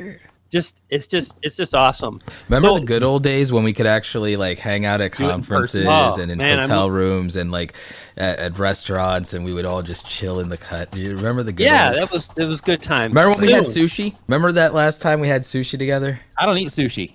Yeah, that was somewhere else, Roberto. That was your other friends. Those were your really good friends. I had sushi. I probably had something else. I ordered sushi or something else. It was when we were at. Remember we went with the TubeBuddy crew. We went to that seafood restaurant. Yes, at Social Media Marketing World. Yeah, exactly. Yeah. Yep. That was good fun. It was so good.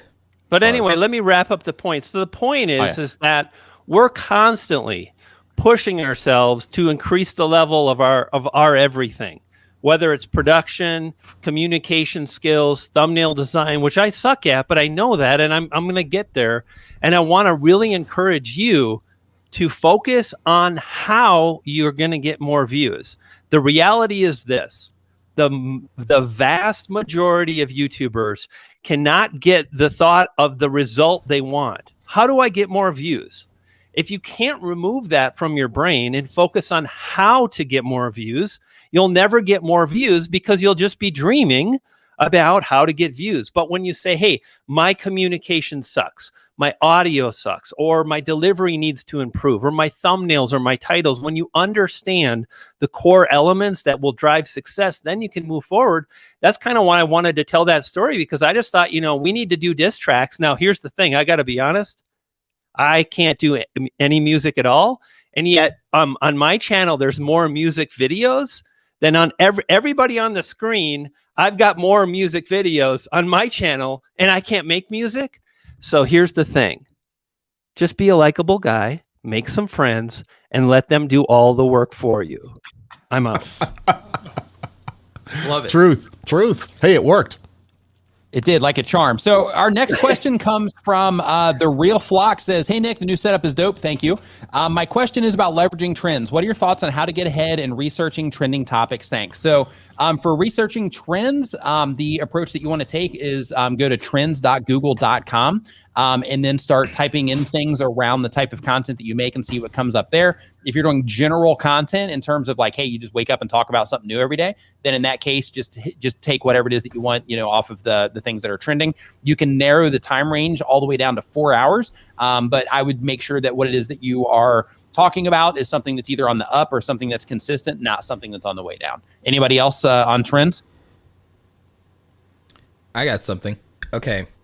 Bring it. But the thing people have to understand is that timing with regard to a lot of these trends definitely matters. But just because you missed the wave, you can identify that whether a trend has like the potential to live in a viable way beyond its initial wave. We're seeing a wave right now with financial education content. We've seen the rise of great YouTubers like Graham Stephan, Andre Geek, Meet Kevin, and somebody like from my community that I think you guys know, Financial Education Jeremy. Like, these are people who they've been making content for a while. Like, Jeremy was actually well in the financial education space well before most of the people I just mentioned, but now like a high tide raises all ships. And then this momentum right now, the big thing is stocks and crypto and also the stimulus content. But just when the stimulus content stuff runs out, that doesn't mean that people aren't going to still be very adamant about more financial literacy. That's a new awakening that's happening with our society, at least here in the States, if anything else, with more people being very passionate about financial education and financial literacy. Oh yeah, big shock. Money matters to people. So again, I think stock market content is going to keep being a continuous trend in YouTube. So the wave doesn't matter. It's going to continue to have momentum that's viable for people to build entire careers off of. And there are other things and other niches where you'll find stuff like that as well. So, just understand that just because you didn't get in at the peak of a wave doesn't mean that you can't still benefit from it long term. One of the things I want to share about that is I really want to encourage you to focus and select a niche, even if that seems hard, and here's why. Because the reality is, for someone to be a jack of all trades and cover a lot of different trends and have the understanding of what people are interested in across multiple things is less.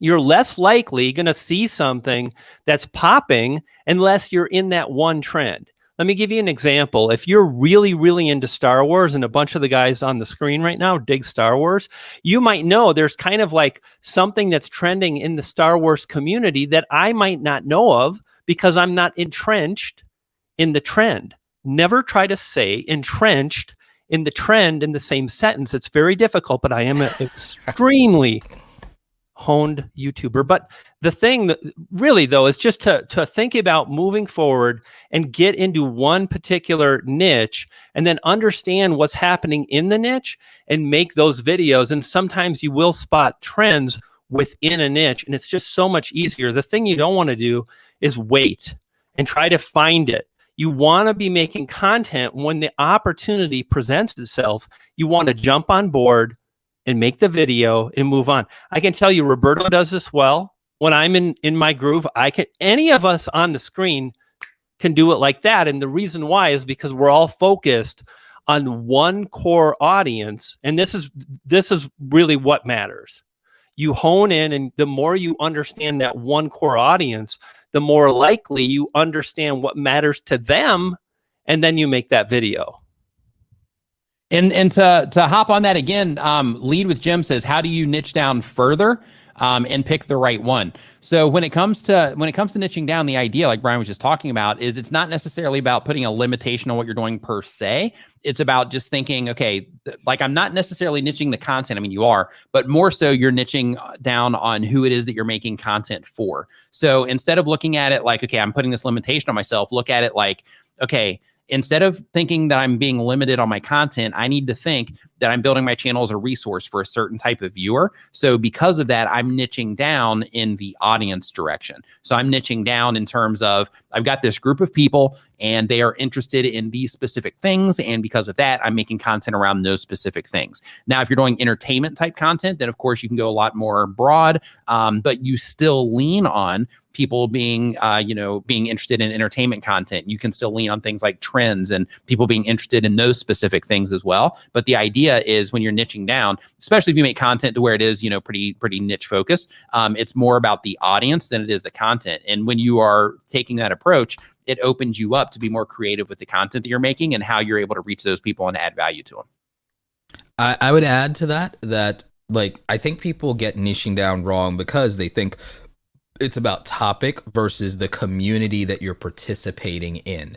That's why I kind of like the sports analogies when it comes to YouTube, is because I think the foundation of being a content creator is saying, I'm going to get in shape. I'm going to get in shape. I'm going to be a good athlete. And then I think the reality is, though, that when you decide that you're going to be part of a team, part of a sports community, and that you're picking a sport, that there's a culture to the sport. There's a culture to basketball and baseball that's different than the culture of football. They might both be sports. They might all be sports. They might all have very similar aspects and things to them, but they have very, very specific cultures. And then the rules and the way in which you become successful and the way in which you build your body to play one of those sports is different than the way you build your body to play another of those sports. And I think that that's the real great analogy with this, besides obviously the discipline and the hard work parts of it. Because discipline. Like when you commit to a sport, when you commit to a sport, and when you are part of a culture around that sport, and not just even your own team, we got our crew. Like there's a culture, and the thing is, people who respect the culture of the communities that they participate in YouTube will be successful. And when you also understand that culture, you can find opportunities to stand out and to innovate within the culture while still respecting its foundation and the people who are participating. Fantastic addition. The next question that we have here on our list is from Elaine versus Lies. I overlooked this one earlier. It says, how to grow if my purpose is to inspire people by posting vlogs of my photo walks in Dutch, and that people are not initially searching this. Yeah, you're choosing an impossible route that is not impossible based on your skills and ability. But the reality is, if you're just getting started, your knowledge of this camera versus what I can do with this camera is you can't keep up. I mean, I hate to be so in your face, but I've spent hours and hours, and I've watched countless videos, and I've studied storytelling, and I've been in marketing for 19 years. And furthermore, you're kind of saying, I don't want to niche down. Now, again, it's okay. It's totally possible you can succeed. But the thing I would say for you is you just have to be realistic, and you have to have really clear understanding with what you want. What most people want is everything in life. We rarely get everything. Nick Nimmin has launched countless channels that you've never heard about. And then I wouldn't say countless. A lot. Nick, you've launched a lot. I launched a channel. Roberto's got a bunch of channels. Like I think Zenbuster Music on YouTube. Go subscribe. Shout out to Zenbuster Music. Yep. And on Twitch. If you're on Twitch, and on Twitch, yeah. The reality is that there's nothing wrong with wanting to tell people about what you're passionate about, and at any point in time when you're passionate, to make that video. But if there's not a theme behind it, it is a much more challenging path. I don't want to dissuade you. I don't want to, is that a word? I don't want to create something that's harder for you, or I don't want to diminish your excitement for what you want to do. But the fact of the matter is if you're thinking vlogs, you're making it very, very hard for people to get excited about your content again and again. Now, if you're awesome and you're great and you're Casey Neistat, who, by the way, he's not just a YouTuber, he's been making videos for about 20 years. This is the stuff that no one really, well, why can't I give views? Because you're not being realistic with what you want and the expectations in front of you. So if that's what you want to do, strive to tell really engaging stories. Learn about storytelling. Learn about video editing. Do the best you can with the gear you have and keep moving forward, and learn about what people respond to, and then try to, and again, like, that's so fluffy. Like, how do I do that? Well, it's fluffy because it's a really hard path, you know? Let me give an actionable what I would do in that situation. So if I'm not mistaken, it was vlogs about this unique like area, and they go on these nature walks and all this stuff and so on and so forth. Yep. Okay. Yeah. So they're photo walks in Dutch language. Okay. Here's what I would probably do in terms of that. I would, if they're photo walks, that means that you're a visual artist, you're a photographer, and maybe even you have some ability to do a little bit of cinematography.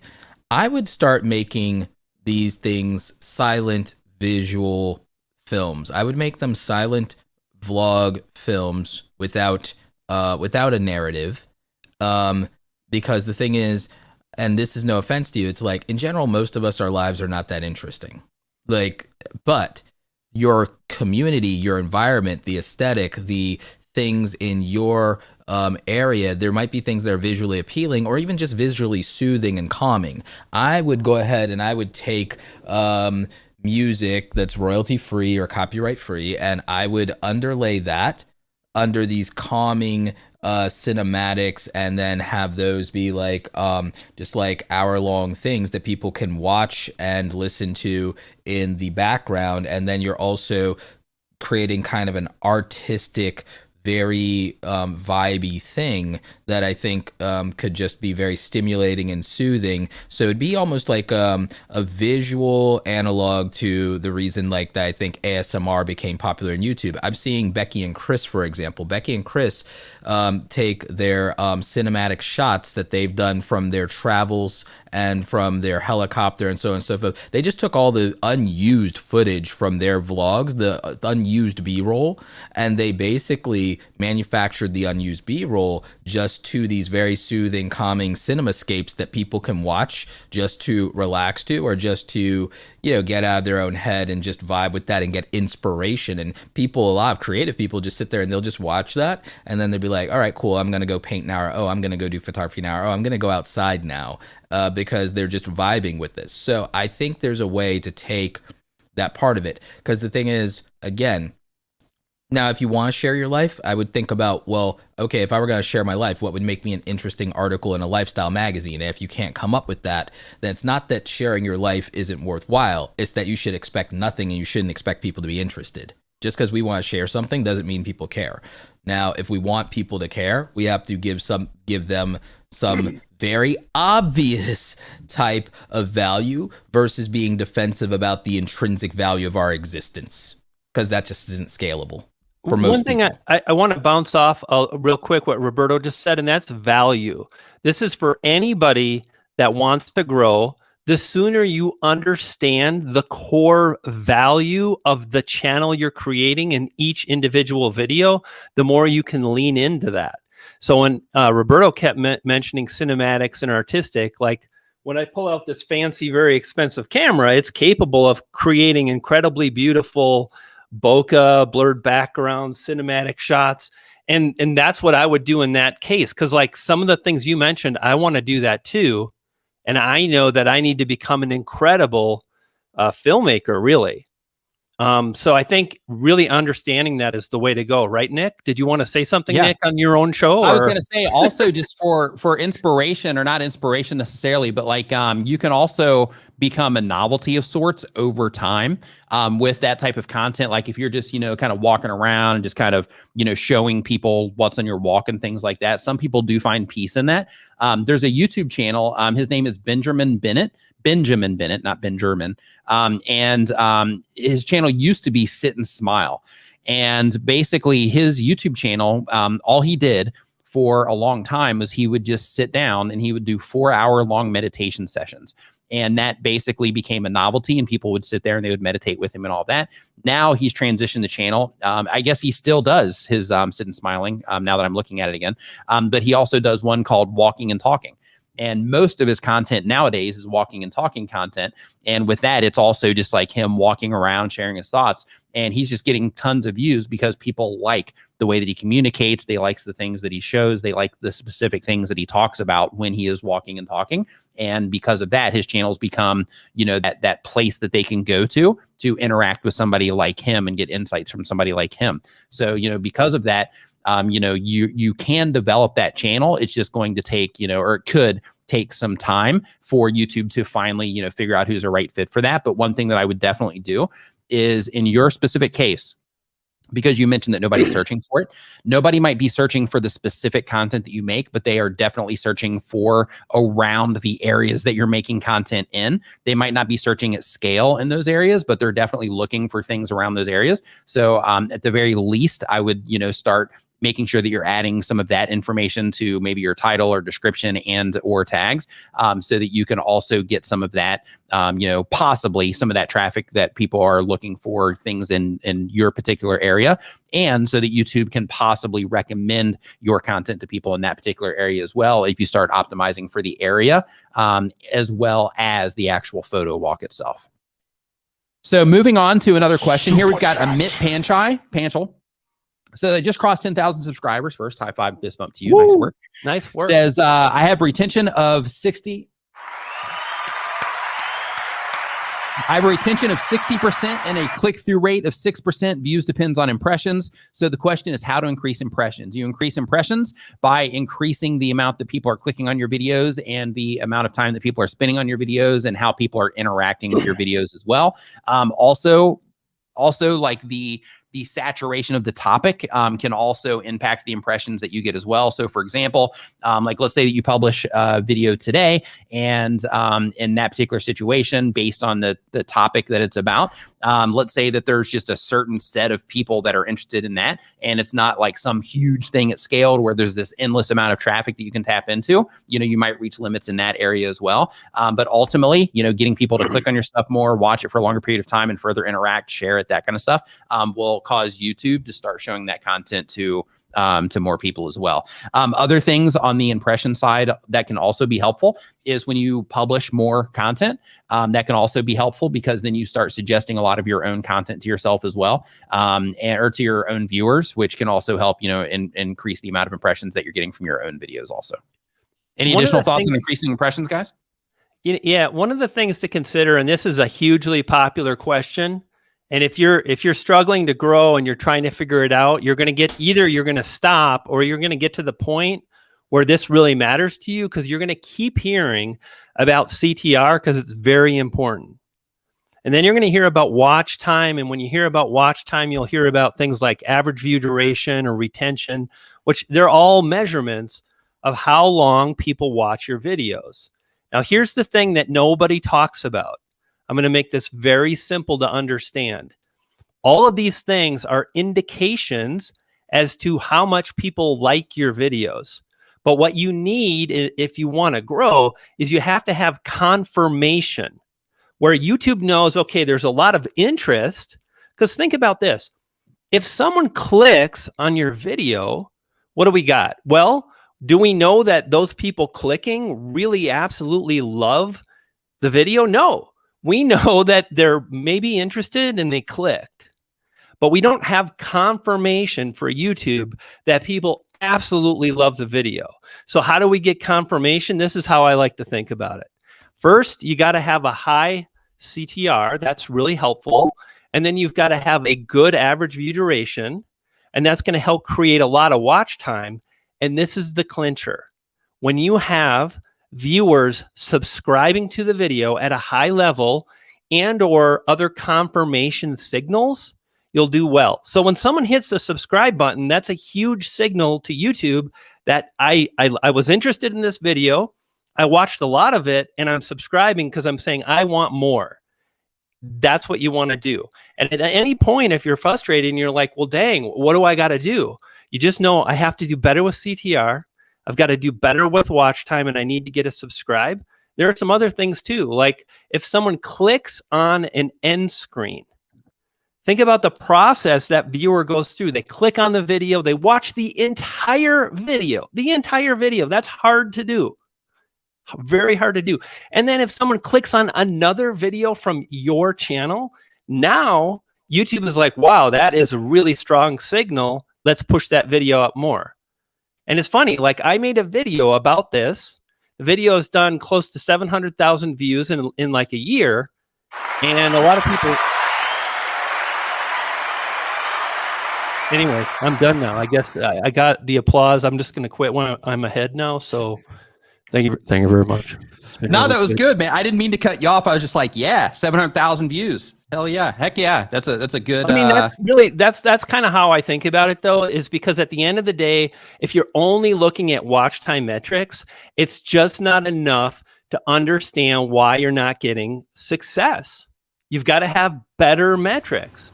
Yeah. People all day long like, well, but my CTR is really, who cares? Can I jump on top of that with you, Brian? This is, I was being quiet here because you guys are talking so many solid things. I just want to shut up and listen.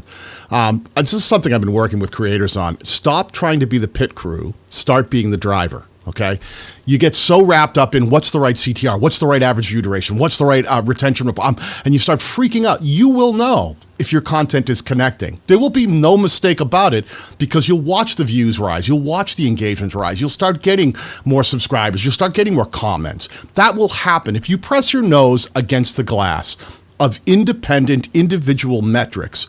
You will not see the forest for the trees because you're so focused on CTR, thinking that a higher CTR is a better thing, that you don't realize with more impressions your CTR drops and your average view duration will probably drop. All of these things, like Brian was saying, are just metrics to help us better understand how our audience is reacting to our content and consuming it. So what you should do is take a giant step back and be the driver. You just need to get around the racetrack faster than everyone else. Is your content moving quickly? Are people consuming it? Yes. If you find yourself in the back of the pack and no one's watching your content, you can look at those individual data points and say, oh yeah, my CTR is really low and I've got no impressions or views. I'm not capturing their attention when I'm publishing, so I need to change something. But if you are starting to gain traction, don't get so focused on one metric that you lose sight of the bigger picture, which is trying to be part of a bigger conversation that is your niche. Add your voice to a conversation, figure out what makes you unique or what allows you to add your perspective to the thing you're trying to talk about. When Roberto was talking about the culture, it's conversations. What conversation does your channel play a role in? Try to be a interesting and unique and valuable voice in that conversation, and you'll grow, period. Next comment that we have here is from Nursing Quality Concepts. Says, hey, I'll just want to say, Brian G, your videos about to focus on the right keywords at TubeBuddy really helped. I just bought your book. I will arrive at the Netherlands next Thursday. Can't wait. Awesome. Cool. Yep. So awesome to get that feedback for sure. Next up on our list here, we've got, as I'm scrolling down the page here, trying to catch these as I scroll, we've got Wealthy Minds. Wealthy Minds says, adding to my previous question, any key pieces of advice for trading stock market related channels starting from zero? How to leverage big from day one? So right out of the gate, one of the things that I want to recommend is everybody that comes onto YouTube, like everybody wants to come in and just knock the doors down. So if you are taking that approach, first thing that I recommend is make sure that you are very focused on what it is that knocking the doors down actually means to you. So in a lot of cases, like content creators will start their channel for like one reason, but then they'll focus on all of the wrong things. So for example, in your case, I don't know if you're doing this to just share the information that you know with others, if you're going to lead into a course, or if you're going to lead into your services or what it is that you're doing. But if it is to generate leads, for example, then focusing like really hard on how many comments that you're getting or how many people are subscribing to your channel becomes less relevant if you're getting, you know, more leads from that content that you're putting out. So because of that, the very first thing that I recommend is to focus on, you know, the thing that matters the most to you or the reason that you're starting the channel for. Second, when you are putting everything together, make sure that you're considering the people that you're trying to reach. So you're trying to reach people that are into investing and that are into the stock market and all that. So just make sure that you're using imagery that makes sense to them, to where they can help identify, or to where that imagery can, in your thumbnails, so where that imagery can be identified next to other videos of similar topics. A great way to experiment with this is go and watch some of your favorite YouTube channels around this specific type of content that you're making. Screenshot. I don't know if you're a Photoshop user or not, but whatever it is that you can use to put this together, screenshot the suggested videos either under it, if you're on a mobile device, or next to it if you're on a computer, and also screenshot some of the videos that YouTube is showing on your homepage as well, because you're consuming that type of content. And then when you make a thumbnail, put it next to those, right? Put it next to those and think to yourself, okay, with all of these different videos that are around this specific topic, this is the way that they're expressing what these videos are about through the imagery, so that the people that are interested in these topics can identify that it's for them. So because of that, how well does my thumbnail compete with these other thumbnails in terms of, one, grabbing attention, but two, also being able to make it clear that this video is about this specific thing. So, you know, in a lot of cases, people will start out putting themselves in thumbnails and things like that, and they'll make themselves a highlight versus making the thing that the viewer cares about the highlight. So just make sure that you're using those screenshots, for example, to take your thumbnail before you publish the video, put it in those spaces that you've screenshotted, you know, in Photoshop or something else, and actually compare your thumbnails against other people that are making similar content. TubeBuddy, if you're a TubeBuddy user, they have a tool called their SEO optimizer, and you can actually see what your thumbnail will look like on a search results page for the topic that you're talking about. And that's also going to help you be able to identify what it looks like compared to other videos that are ranking high in search for that specific topic as well. Also, when you're putting your titles together, same exact thing. Just make sure that you're expressing as close to the front of the title as possible the thing that the viewer would care about the most, the people that you're trying to reach. And when you're putting everything together, because, you know, everybody has the different motives or the different reasons why they have their YouTube channels, but make sure that you're focusing all of your efforts, everything it is that you're doing, from coming up with your video ideas all the way through how you're ending your videos and trying to lead people into additional content. Focus everything that you're doing on the experience that the viewers are having and the information that they're getting and the value that they're getting. And what that means is, and I'm going a little bit further on this one just because you're just now starting the channel, but what that means is, nobody cares about your logo. So you see tons of videos on YouTube where they have like the logos and stuff, and you'll see a lot of my videos that have that too. And in some cases it's fine. People will sit through it and things like that. But like when you're just getting started on YouTube, don't waste people's time with logos and things like that, because they don't come to YouTube to see logos or a 10-second sequence of how awesome we are, or a 10-second sequence of our credentials, or a 10-second sequence of, you know, just like behind the scenes, you know, B-roll and things like that. They click on a video because they're interested in the thing, give them that thing that they're interested in. And when you're done giving them that thing that they're interested in, recommend another piece of content that they might also be interested in. So just a few quick things, and then somebody else can jump on this one too.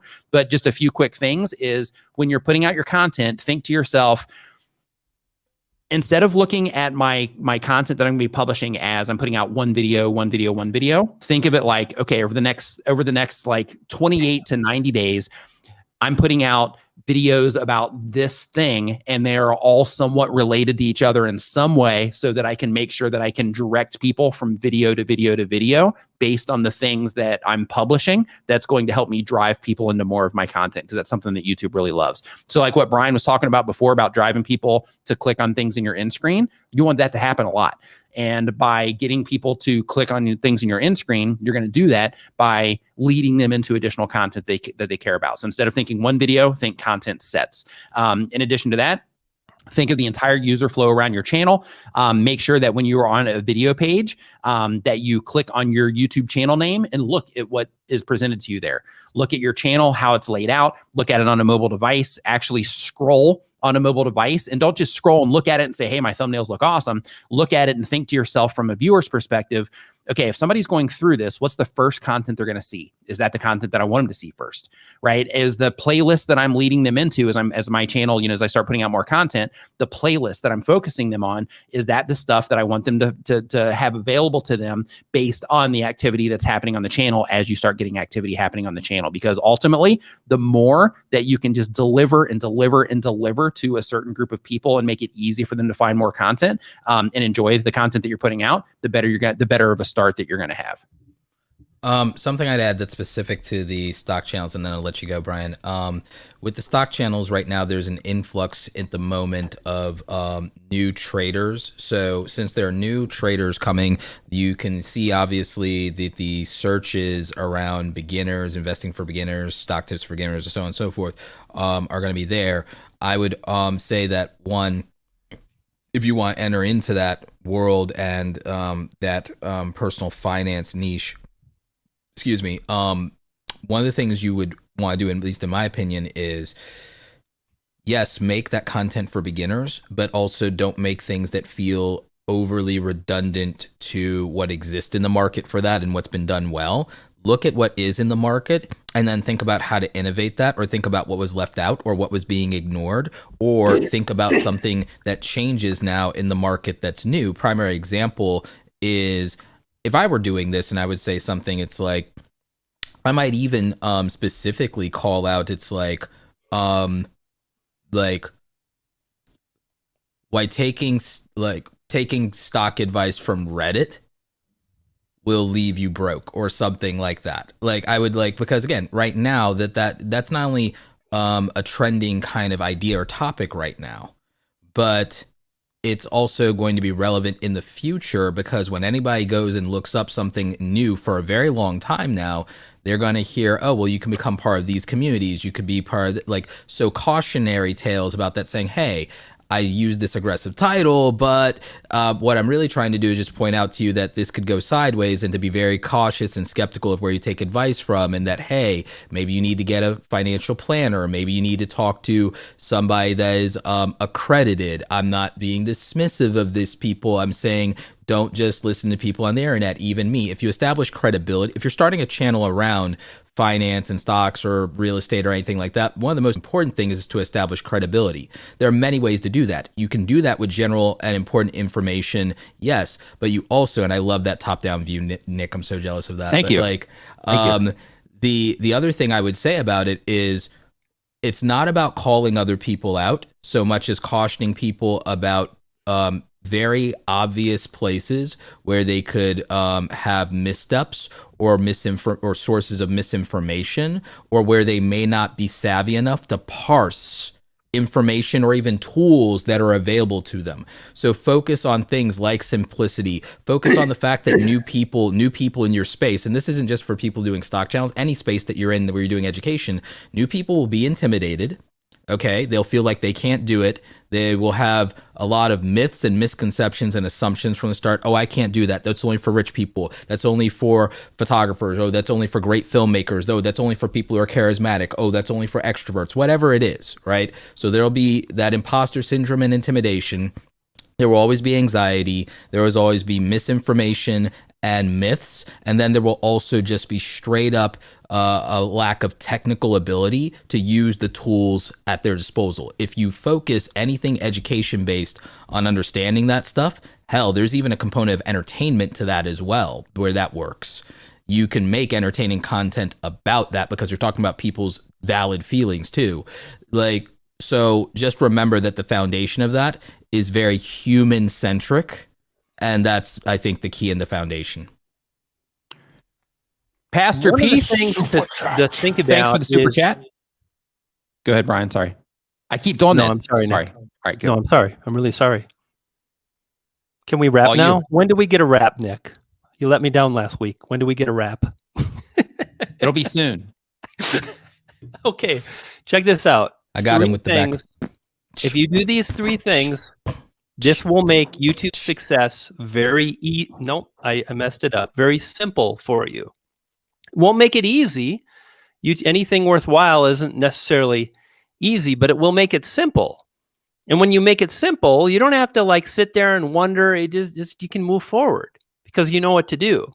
So the first thing you do, and this is how you know if you really want to be successful, is you promise yourself that you're really not going to measure the results of your effort for 6 months. Now, if you're a real go-getter, you'll put blinders on and you'll just say a year.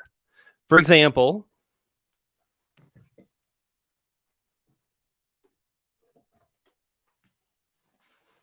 when I wrote, I'm sorry, that's Robert Johnson, my great-great-grandfather. But when I wrote this book right here, You mean this one? I promised myself that I would have 10,000 subscribers in 1 year. And to make it even crazier, I decided to write a book, which a lot of people might say, like, I started writing a book about YouTube success when I had like 4,000 subscribers. Like, that's insane. But here's the thing. I promised myself that I would not truly measure my results until a year. Now, it was hard. It doesn't mean that as I was going through the process, I didn't second guess myself. It doesn't mean I wasn't intimidated. I was incredibly intimidated. But I promised myself I would keep moving forward for 1 year, and I wouldn't really measure how I was doing for a substantial amount of time, 6 months or a year. Number two, and this is how you actually get the views. You do two things. If you do these two things, no matter what niche you're in, no matter even if you don't have a niche, if you do two things, you'll do much better. You will grow. And number one is you look at your last video and you practice the art of being subjective. Now, what that means is that you take your personal feelings and you set them aside because they don't matter. You might think it's a great video, but no one cares. If you want 100,000 views, then what matters to you is the 100,000 people that are going to click on your video. So you look at your last video and you're subjective and you say, what is the one thing that I know I can improve and would be a better experience for the viewer? If your audio is bad, then you work on your audio. If your thumbnail is bad, then you work on making a better thumbnail. And you do this on every single video you publish. You just look back and you say, what can I improve on? That's the first thing. Now, the second thing is based on the thing that no one talks about, which is also based on the most important thing. So how ironic is that? The most important thing, we don't hear any questions about. Nobody, not one person, thousands of people have been in this live stream and no one has asked about how do I improve my delivery, which is how you communicate. Somebody has actually. Who did? Somebody has right here. Insane McLean. Do you have any advice on presentation and delivery? Perfect. Boom. Boom. Boom. Let's just end the stream. We've done our work. But for all the streams we've done where all of us have been on here for like even the last year, that's like the first time in like months, if not in the whole last 12 months. We've almost never had that question. Here's the answer. Here's how you do that. Views, subscribers, watch time, retention, click-through rate. Never delivery and performance. But go ahead, Brian, because you actually did really well to improve your delivery and your performance over the last 18 months. And the way I did that is exactly what I'm saying. And this is what you do. So every time you make a video, you do two things. You improve one of the things like the thumbnail, the title, the topic, the video quality, the audio, and then you tell yourself, you say, listen, you've got to improve your delivery on camera. And what that means is it doesn't mean you can't be goofy or quirky. PewDiePie is weird as heck, but he's got a really interesting and fun, and it's easy to relate to him if you're in the right audience. So you just understand, like, I want to improve my delivery. What I will say is a lot of the very, very best YouTubers, they're very clear. They don't say and ah. They don't stumble on their words. In fact, earlier in this stream, or no, it was a video Nick just released. You just released a video, Nick, where you're like, actually, I just made a slight mistake. I'm going to say that phrase again because I want to really create a great delivery. And you practice that. And here's the thing. Great delivery means knowing how to pause. knowing how to like slow down the tempo. It means understanding what's funny for the audience. It means having comedic timing. There's so many things to it, and you just tell yourself to get better. But the more you really, and if you want to get better, you've got to have some kind of a structure that you're going to follow for your video. Like great comedians, they study and they practice and they write and they hone their act year after year. And then by year 3, they've got this amazing 30-minute set, and they jump on the stage and it looks effortless. And it's, wow, he did that in 30 minutes. No, he did that in 3 years. But the thing is if you tell yourself, well, I'm just not that charismatic, I can't, you're right, you can't. So I would encourage you to practice how you communicate. And you know what's really fun is like Roberto kind of, and I'm going to shut up in just 1 minute. Roberto kind of said, hey, I did a good job with improving. When I started, I was really wacky and crazy, and I'm like that. Like I can be hanging with these guys and I can be kind of insane for 20 minutes and I'm like, okay, I'm done now. I just want to go back to being a regular person. So that's part of my personality, and it's real, but also I can be thoughtful and I can get think about things that matter, and like weaving in bits of comedy and being serious and learning how to do that took time. But give yourself the opportunity to get better. You're not going to get better in 5 videos or 10, but if you practice just a little bit over time and you study great delivery, you'll slay it. It's the most important thing on YouTube, bar none. So I'm not going to share what channel this is on, but just as an example of the delivery, I'm going to share audio of a tutorial that I made. It's on YouTube in 2012, February 13th of 2012. Nobody has heard this anywhere, but I'm going to play this really quick as long as it comes through. Hold on, let me unmute.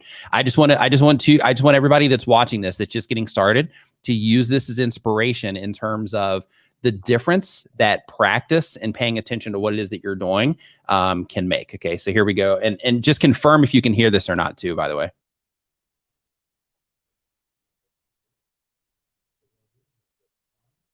Can you hear it? Oh, nothing's coming through? I'm really sad too. That was a big buildup. I was very, very excited. Hold on, I'm one setting away from it coming through. I hope so. Please don't let me down. Let me down. How about now? Different settings for them so that you can see It's quiet. what it's going to come out looking like. I usually just do the 2 up. If I can see the original, and then I can see what I'm going to get. You want to make sure that you have GIF selected over here. Hear how quiet that is? Just how quiet. Just how no cadence whatsoever. No, I'm just all over the place. Random. I'm stopping. I'm like ums and ahs all over the place. That's like lo-fi Nick Nimmin. Yeah, It's like ASMR Nick Nimmin. That's ASMR like Nick Nimmin. when Nick dies, there'll be 3 hours where he can talk like that, and that's what it'll sound like. Well, that's, it's funny. A lot of us talk about that very same thing. I think when people talk about how do you get that personality going, and it's like we're all looking for tricks to be better. And really, a lot of us, the 4 of us have talked about this a lot, it's you're really trying to be the best version of yourself, not copying anyone else's thing, not trying to I want to be like that person or that person. It's just getting the confidence to get your voice out there. We always kind of have these tips try to bring your level up 10%. Someone had asked, I heard that the camera reduces your energy level. It's true. The camera adds to 10 pounds. It also sucks out about 10% energy, because if you are on the lens. Right, exactly. You're gonna have a good lens, good lens, and another 15% for every light that you turn on. So one of the things you want, I tell people this, when I talk about simple tricks to try to bring your game up a little bit. When I talk into a microphone and I'm actually filming or live streaming, I always act like I'm at a family party or something, a small gathering, where that person that you haven't talked to in a while came in, and they're just across the room, and you have to just bring your voice up to be like, hey, Nick, how you doing?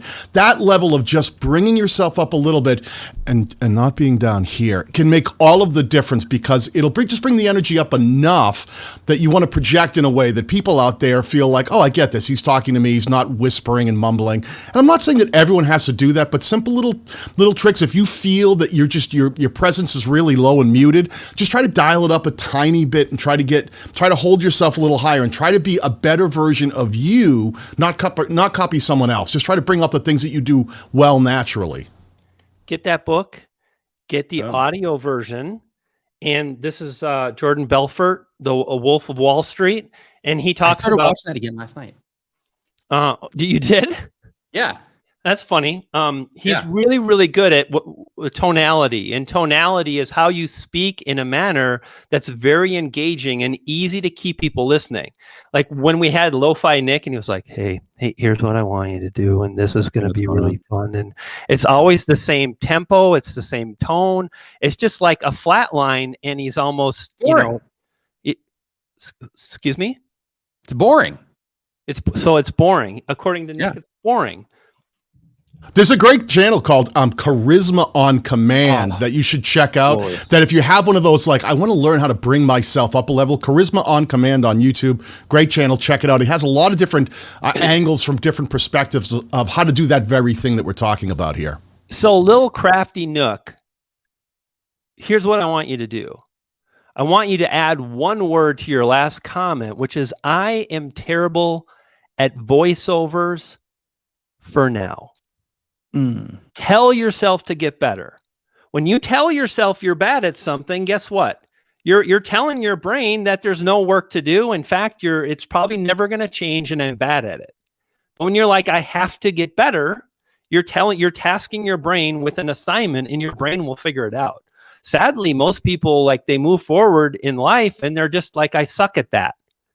Well, okay, your brain doesn't know what to do because you suck at it. So, food for thought.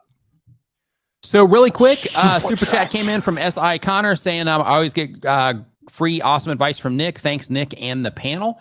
Another super chat. Thank you for that. We appreciate it. Next up, we have Lamar Falk says, all my YouTube business growth heroes on at one time. So super cool there. Insane McLean says, and we covered this already, but says, do any of you have any advice on delivery? One content creator said to be more energetic. It's because the cam gives the illusion of lower energy levels. So we got that one taken care of. Bo Dean says, appreciate you guys. Thank you. And Decision of Power says, I started at FTMO funding challenge for Forex trading. Took your advice on the personal challenges to grow the channel. My channel today broke 100 subscribers. Thanks for everything. High five, fist bump to you for crossing that first 100 subscribers on your YouTube channel. Within the next 2 weeks or so, you should see the option popping up in your Creator Studio dashboard to claim your custom URL. I made a video where I mentioned that, published it yesterday. So just keep an eye out for that for when that shows up so that you can get the youtube.com/your channel name. Dr. Stan, what's up, dude? Hope you're doing awesome. So next up on our list, guys, as we keep on moving forward here, from Shroob Invader, this one's coming from the forum, says they do gaming / ranking and top 10s about the Mario RPG games. The goal of the channel is I want people to think of my channel when they think of the certain game series that I talk about. Interesting. The question, I recently blew up a bit, going from 80 to 120 views a day, from 260 to 400 a day. How do I maintain this as much as possible? Who wants it? Basically, there's a rise on the channel. So if we make this applicable to everybody, the channel was here. Everything is rising a little bit. How can they take full advantage of that? Whoever wants it. Roberto, go. Okay, so just claim it. Claim it. Roberto's like, me. Okay. Yes, so what you do, and I look at this is, for one thing, I pay attention to the 48-hour window of real-time analytics in terms of view traffic, because momentum to me is traffic, and I also look at the views per hour. So I look and I measure that, and I use that 48-hour real-time analytics window in YouTube to help me understand that, and also what happened in the last 60 minutes. So I monitor that, and then in terms of maintaining a threshold, I try to top it off. And what I look at is, I realize, and this is why I did a video about this. I did a video whether does uploading to YouTube grow your channel faster, and I used the example of real-time analytics, and I explained saying that the myth is that YouTube stops promoting your old video when you put out a new one, and that's not true, because in your real-time analytics, it'll reveal to you what videos the audience is vibing with and is watching in the last 48 hours, which is also responsible for where a lot of your views are coming from, at least your most recent channel views. People focus too much on individual video views versus channel views and what is to the benefit of your channel as a whole. Now, I always talk about this because, and I know bigger YouTubers focus on individual channel views, but anyone that's starting out or even mid-tier or has just become a full-time content creator has to focus on channel views per month, because for the most part, their income is directly tied to how the channel as a whole performs, not beholden to any individual video, but everything in your library, your inventory working together. We focus on, hey, we got to keep the whole store running here, you know? So what I would tell you is, in that 48-hour window, you'll see what is helping and providing the most traffic to your channel, the most awareness for your channel, the promotion of your channel, in terms of how YouTube is identifying who to put your videos in front of. So that real-time analytics will tell you what the real deal is with your channel versus any of your assumptions. It's like, screw my assumptions and screw what I want YouTube to promote. Here's what the audience is responding to. So then it tells you how to address supply and demand. YouTube is supply and demand, my friends. What the audience demands, you are beholden to supply. And it's not about the algorithm. The algorithm just measures that and accommodates it, and that is it. The algorithm is merely a reflection of the market. So it is supply and demand. So when you go into that real-time analytics, you'll see the titles that are getting you the clicks. You will see the things that the community has a hunger for right this moment. And if you top that off, you say, you guys want this, I'll give you more. Then don't be surprised that that works out for you. So that's what my advice is all you have to do. No other complicated metric than measuring real-time market demand. It's like the stock market. Oh, this is what's going up in the market. This is what the market wants. Go more. Go. That's all it is. It's real time. It's, as Gary Vee would say, it's day trading and attention. So really quick, I just want to highlight something here really fast. So Justin, Jay-Z helps a Florida injury law firm. Just says mad love for Daniel and for all of you guys. So he's a channel member, and he was asking in the members only Facebook group about consulting. And one of the people on the list that I always recommend when it comes to consulting are actually here on the screen right now. But one of the people, of course, was Daniel Battelle, and he ended up getting a few different sessions with Daniel. And he actually came back into the members only group that we have on Facebook, and he was like, "Hey, you know, that was awesome. I'm so glad you sent me over there." He gave me all types of just amazing information for what I should be doing with the channel and so on. So I just want to encourage anybody who is interested in consulting or just taking your YouTube channel to the next level in any way, shape, or form. We've got Daniel Battelle up here who offers consulting, one-on-one consulting. We've got Brian G. Johnson as well, who also offers consulting. He also has a course on YouTube and how to fully leverage YouTube for what it is that you're doing. And Roberto Blake also has one-on-one coaching that he does. And he also has the Awesome Creator Academy. I actually have a direct link to Roberto's down in the description as well. But Awesome Creator Academy as well, where he also works with content creators to help them take everything to the next level. So I just wanted to take a moment and just highlight all these guys just for, you know, bringing their time here and sharing the knowledge that they have. So if anybody here is looking for anything that I just mentioned, these are the people that you need to be talking to about that. So, you know, Brian G. Johnson, you can find him at briangjohnson.tv or through his YouTube channel or his Facebook group, Tube Ritual on YouTube. And then Daniel's got his website up there. And then Roberto's website, there's a direct link to that down in the description as well. So I just wanted to share that with everybody. Check this out. So the next question that we have here. Hey, Nick, can I just interrupt? I got to just say something. This is really cool. All right. Here's the thing. Anybody that's watching this stream right now that has a passion deep inside of them that wants success on YouTube, that is so exciting to think that you could have this huge audience. I got to tell you, back in the day, me and my pal Nick Nimitz, we started and we had nothing. They wrote a rap song about us. Like we started from the ground up, or it was something like that. Started from the bottom, now we're here. That's what I said. That's what I said. If you were listening. So here's the thing. Like we got started, and like there was the hierarchy of the YouTube people, and it was very intimidating and very hard to break through. And Nick did it a lot sooner than I did, but I just I'm not giving up. I really enjoy this. I believe I have something to say, and I'm going to keep working on it. And we did it, you know, and it's just, it just gives me a lot of pleasure right now to be sitting on this panel with Nick. And then Roberto was kind of already here. Like Roberto was part of the crew that was established. We're like, hey, can we play? Is it okay? We wondered if we could hang out for a little bit. Back in the day, I think it was Daryl Eves, Tim Schmoyer. Yep.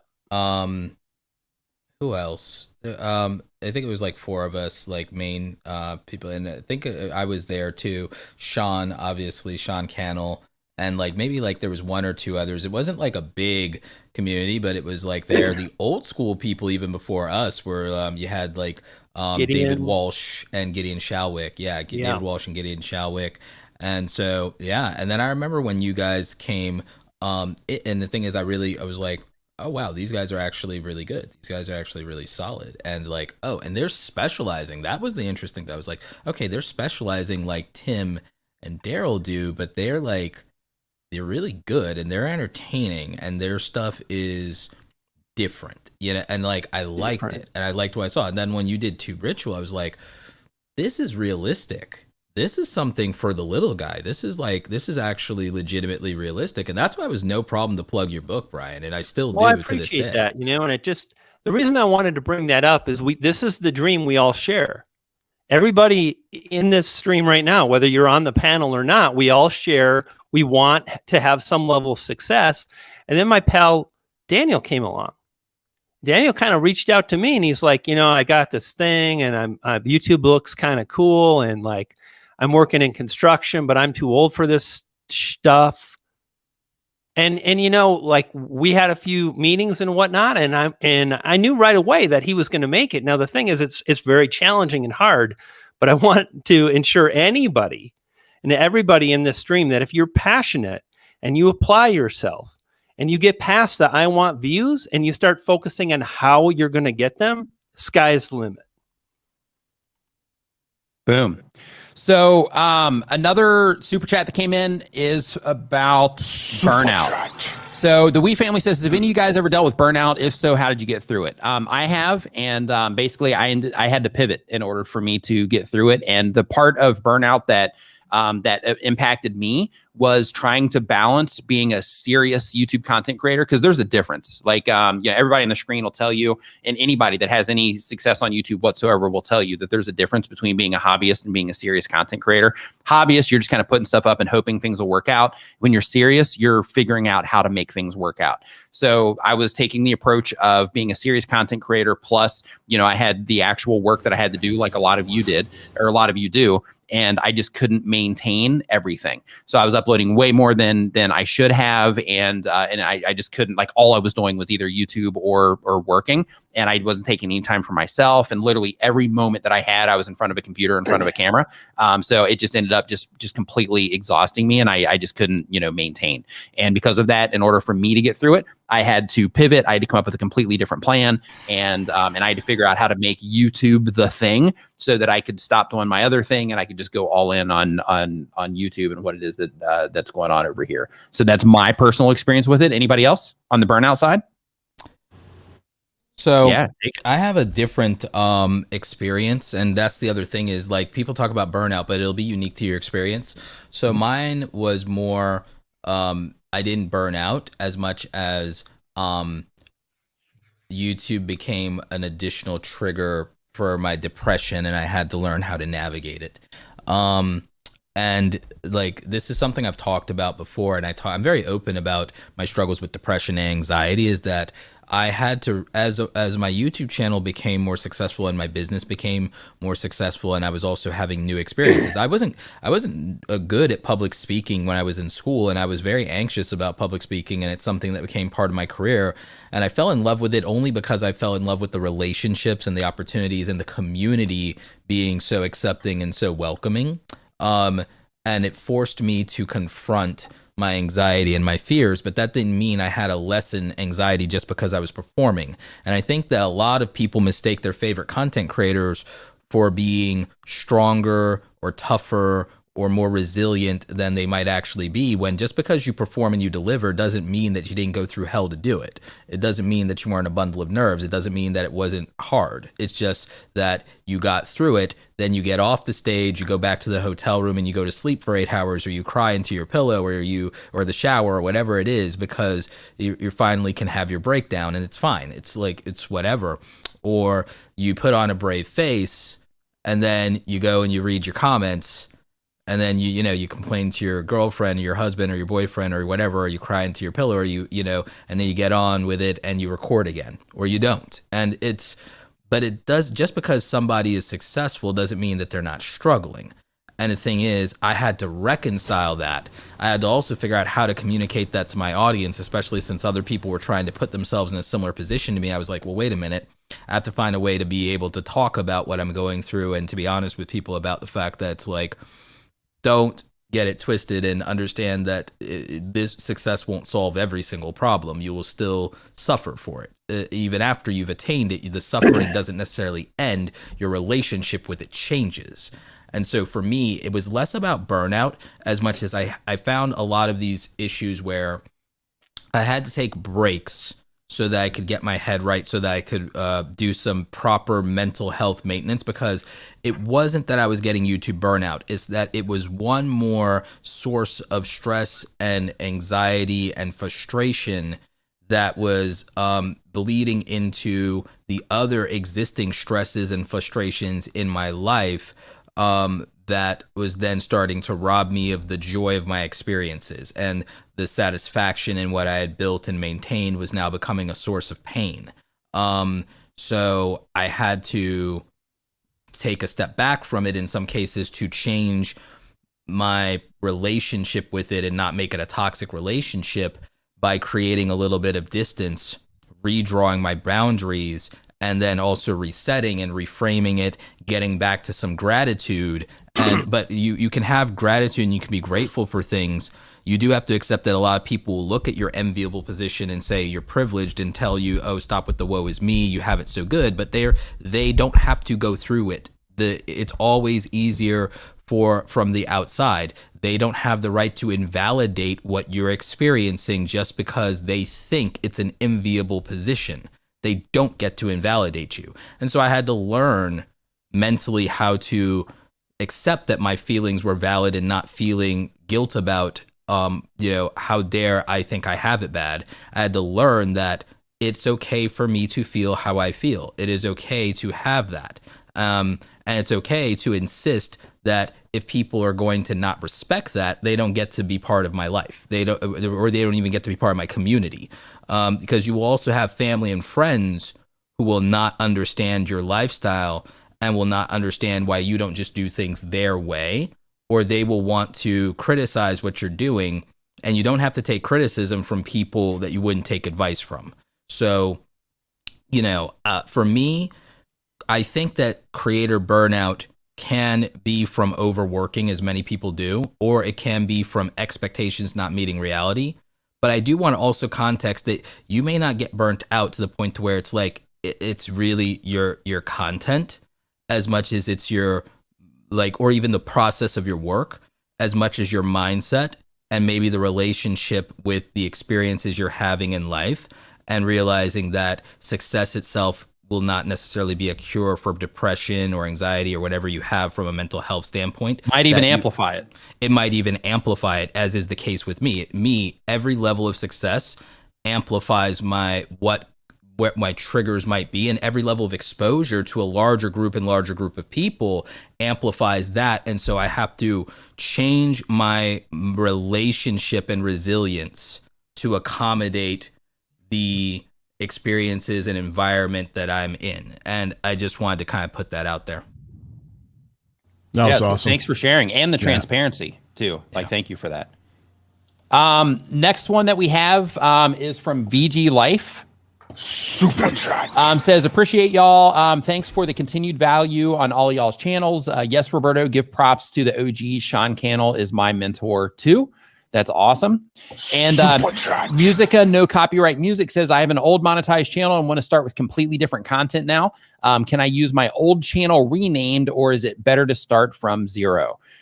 In my opinion, if you are starting a new channel and it's different content than the content that you had before, then just start fresh. Start fresh and build out from there. Does anybody have any additional thought on that? Nope. Start fresh. Okay, there we go. Fresh.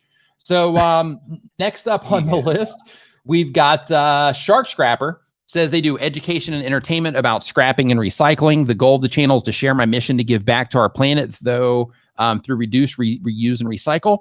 And the question, I've heard some creators say that YouTube gives channels a bump when they meet certain subscriber thresholds, 2,000, 5,000, 10,000, etc. Is this true? Who wants to explain how YouTube works and content archives and all that good stuff? Anybody? Who's going to attack it first, right?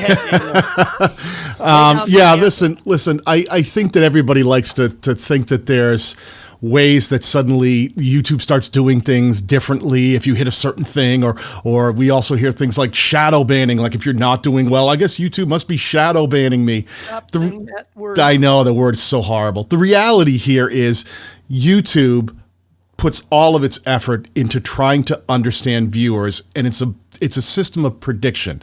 So YouTube is always trying to predict what it can serve to a viewer next to keep them watching. If you do a good job at making focused content that helps YouTube understand the kind of audience your content should be served to week after week after week, YouTube will have an easier job of trying to bring your content to the audience that would most likely consume it. Doesn't mean you still don't have to make great content, but it's all about just trying to get focused. There's no magic number you hit where YouTube goes, hey, welcome to the 2000 club and we give you more. It doesn't work that way. The reality is that, YouTube, there is a tiny bit of truth to the idea that YouTube is going to give more priority to things like how quickly it will process high definition resolution to channels that are more established, because that's bandwidth. So they have to, if you're a brand new channel and you upload a 4K video, it's going to take you longer to get your 4K processed than it's going to take me, because there's an audience built in that I've established, spent a lot of time working with, that YouTube understands who the content's going to be served to. But in terms of like these magic things happens at certain goals, the only things that happen at subscriber goals is it unlocks different features like using your community tab, or being able to get monetized, or being able to get just channel made a whole memberships. video about that. Yeah, did you? So definitely check out Nick's video. But in terms of suddenly being recommended more, no, all of the recommendation is based upon performance. And all of the search, the way you'll show up in search, is based on a combination of relevance and performance. And really that's true to all the traffic sources. So be relevant, make solid content that performs, your channel will grow. Tomorrow I'm doing a live stream with Viper because he's he's a great member of this community, but also the small YouTuber perspective. And I love that to see. What I love about streaming with Viper, besides just him being a great friend and his personality, is that Viper has about 5,000 subscribers. I'm currently at about 500,000 subscribers. And the thing is, we can vibe on our YouTube experiences being very, very similar, and the difference being experience and results, and that's it, because he can show, and like he's going to show some of his analytics stuff, that like he can rank and has ranked for videos even as a smaller channel. It's like, so he doesn't need the huge subscriber count to rank for videos, which just debunks a myth. Viper's a great contrast because he can literally, he is a smaller YouTuber. He is at the same subscriber count and channel size that a lot of the people in the audience will be. Thank you, Jay-Z, helps. But you're right, Daniel. These magical things don't happen just because you reach a higher tier of that. What really happens is it's culture.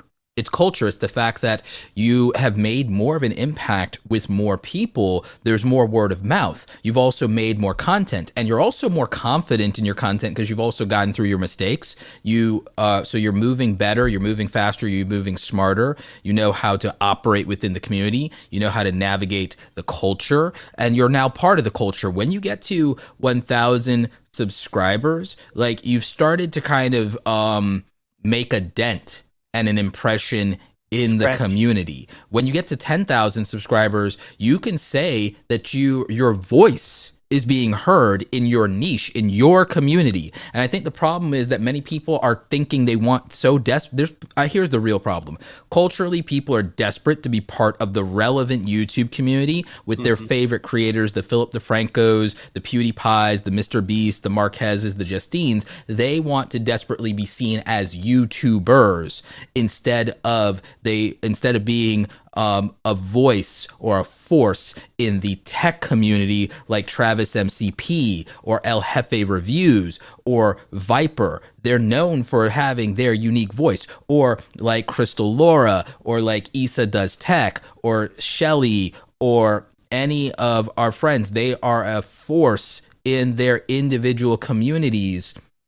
And even if they don't have the broader mainstream relevance from the platform as a whole, that's okay. That doesn't matter. There are people with 10 million subscribers I've never heard of. There are people with 5 million subscribers I've never heard of because I'm not part of their communities, and that's okay. That's okay. If I was not if I was not as deep into the internet as I am, I could watch thousands of content creators and never hear about and never know who Dream is or care, But I do because of the circles I run in. But there's plenty of you watching this stream who have never heard of Dream and Poland and all of these other people who have hundreds of thousands or millions or tens of millions of subscribers in the Minecraft community. You'll never have heard of them. There are people who have millions of subscribers in commentary that you will have never heard of, or in the beauty community. Okay? The goal in my mind is to understand the relationship you have with the culture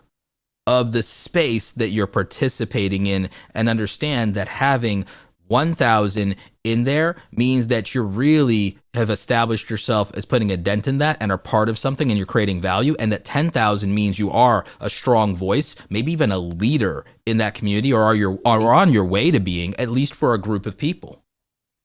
Brian? D Niven in the house. Yeah, what's up, bro? D's here. Hope that you're doing awesome. Hey, D. Hope you're doing good, pal. Hey, check this out. Think about this. It's two things. Either A, you're focused on what you can control, which is making a better video, which is improving something, which is telling a story in a more powerful way, connecting with human beings, or you're focused on things that are really kind of external and you can't control. And it's really easy to get tied up into things we can't control. Like, well, what about, like, is YouTube going to do this? Is the algorithm going to do this? Is the algorithm hate small creators? But when you decide to focus on what you can control, which absolutely 100% can impact the algorithm so you can get what you want, then you got a shot. So I think I mentioned this earlier. It's like most YouTubers focus on the wrong things. Decide right now, say it with me, I'm going to stake my claim. I'm going to decide today that I'm really going to focus on what matters. I'm going to improve my content. I'm going to learn all the things I need to learn. And then you're going to go through and you'll bust through. Not to say you shouldn't ask those kind of questions, but kind of know, like, I'm kind of teetering here. Because doesn't matter. No, the only thing that matters is what you're going to publish next. Rant off, as my pal Roberto would say. Yeah, that's good. That's good. So let's see here. Next question that we have on the list. Let's see here. Justin says, Jay-Z helps. YT produces multiple ROI versus blogging for me. Yeah, YouTube can be a powerhouse. HockeyCast, got one. Definitely have one right here. And let's see here. Next up, we've got, let's go to the forum here. Luchos, thank you for the super chat there. It is appreciated. Let's see here. So next up on our list, fellas, we've got MD Music. MD Music says they've been on YouTube for 1 year or more. They have a music channel, And the goal is to cover songs and video game soundtracks using the Sega Mega Drive Genesis. And the question is it a good idea to have a music channel on YouTube when it plays nothing but audio, or should I start looking elsewhere? Yeah, if you don't have any video content, I mean, you can just have an image. Like if you look as an example, if you look at Trap Nation, they are a music channel where they typically will just have an image, and then they'll have a After Effects animation in the middle that's responsive to the music. You can watch tutorials on how to make one of those. But basically with them, they just have an image, and then maybe they might have like some type of looping thing that goes over it, or whatever, snow or whatever it happens to be. But with them, they do exactly what it is that you're talking about. So yeah, you can absolutely have the images on there. Actually, like, do you mind if I give a little bit of context even on this question, Nick, since I'm actually doing this right now? Yeah, good. Yeah, absolutely. Yeah. So like literally right now, you give a lot of context if you like. Okay. Well, right now, as we speak, I have a music channel. I have a lo-fi music channel, Zen Buster Music. It's very much in the same vein and vibe as what you're wanting to do with the Sega stuff. Okay. And so guys, if you want an example of this, and by the way, like even like with me plugging it in all my socials, majority of my views, 90% of my views are coming from the suggested algorithm, Nick, believe it or not. No amount of the promotion is only helping me on initial views. It's not really doing anything. It's just the suggested algorithm feeding the channel at this point, which is dope actually to see YouTube works that way. But I can actually show you that like YouTube, you have a small channel, this channel is under 1,000 subscribers, that it really is about it identifying an audience for what you want. Now with Sega and the retro niche, and I'm a kid who grew up with Sega and Nintendo, and so I know exactly what you're talking about with Sonic the Hedgehog, Golden Axe, all that good stuff from back in the day, Jet Set Radio, all that.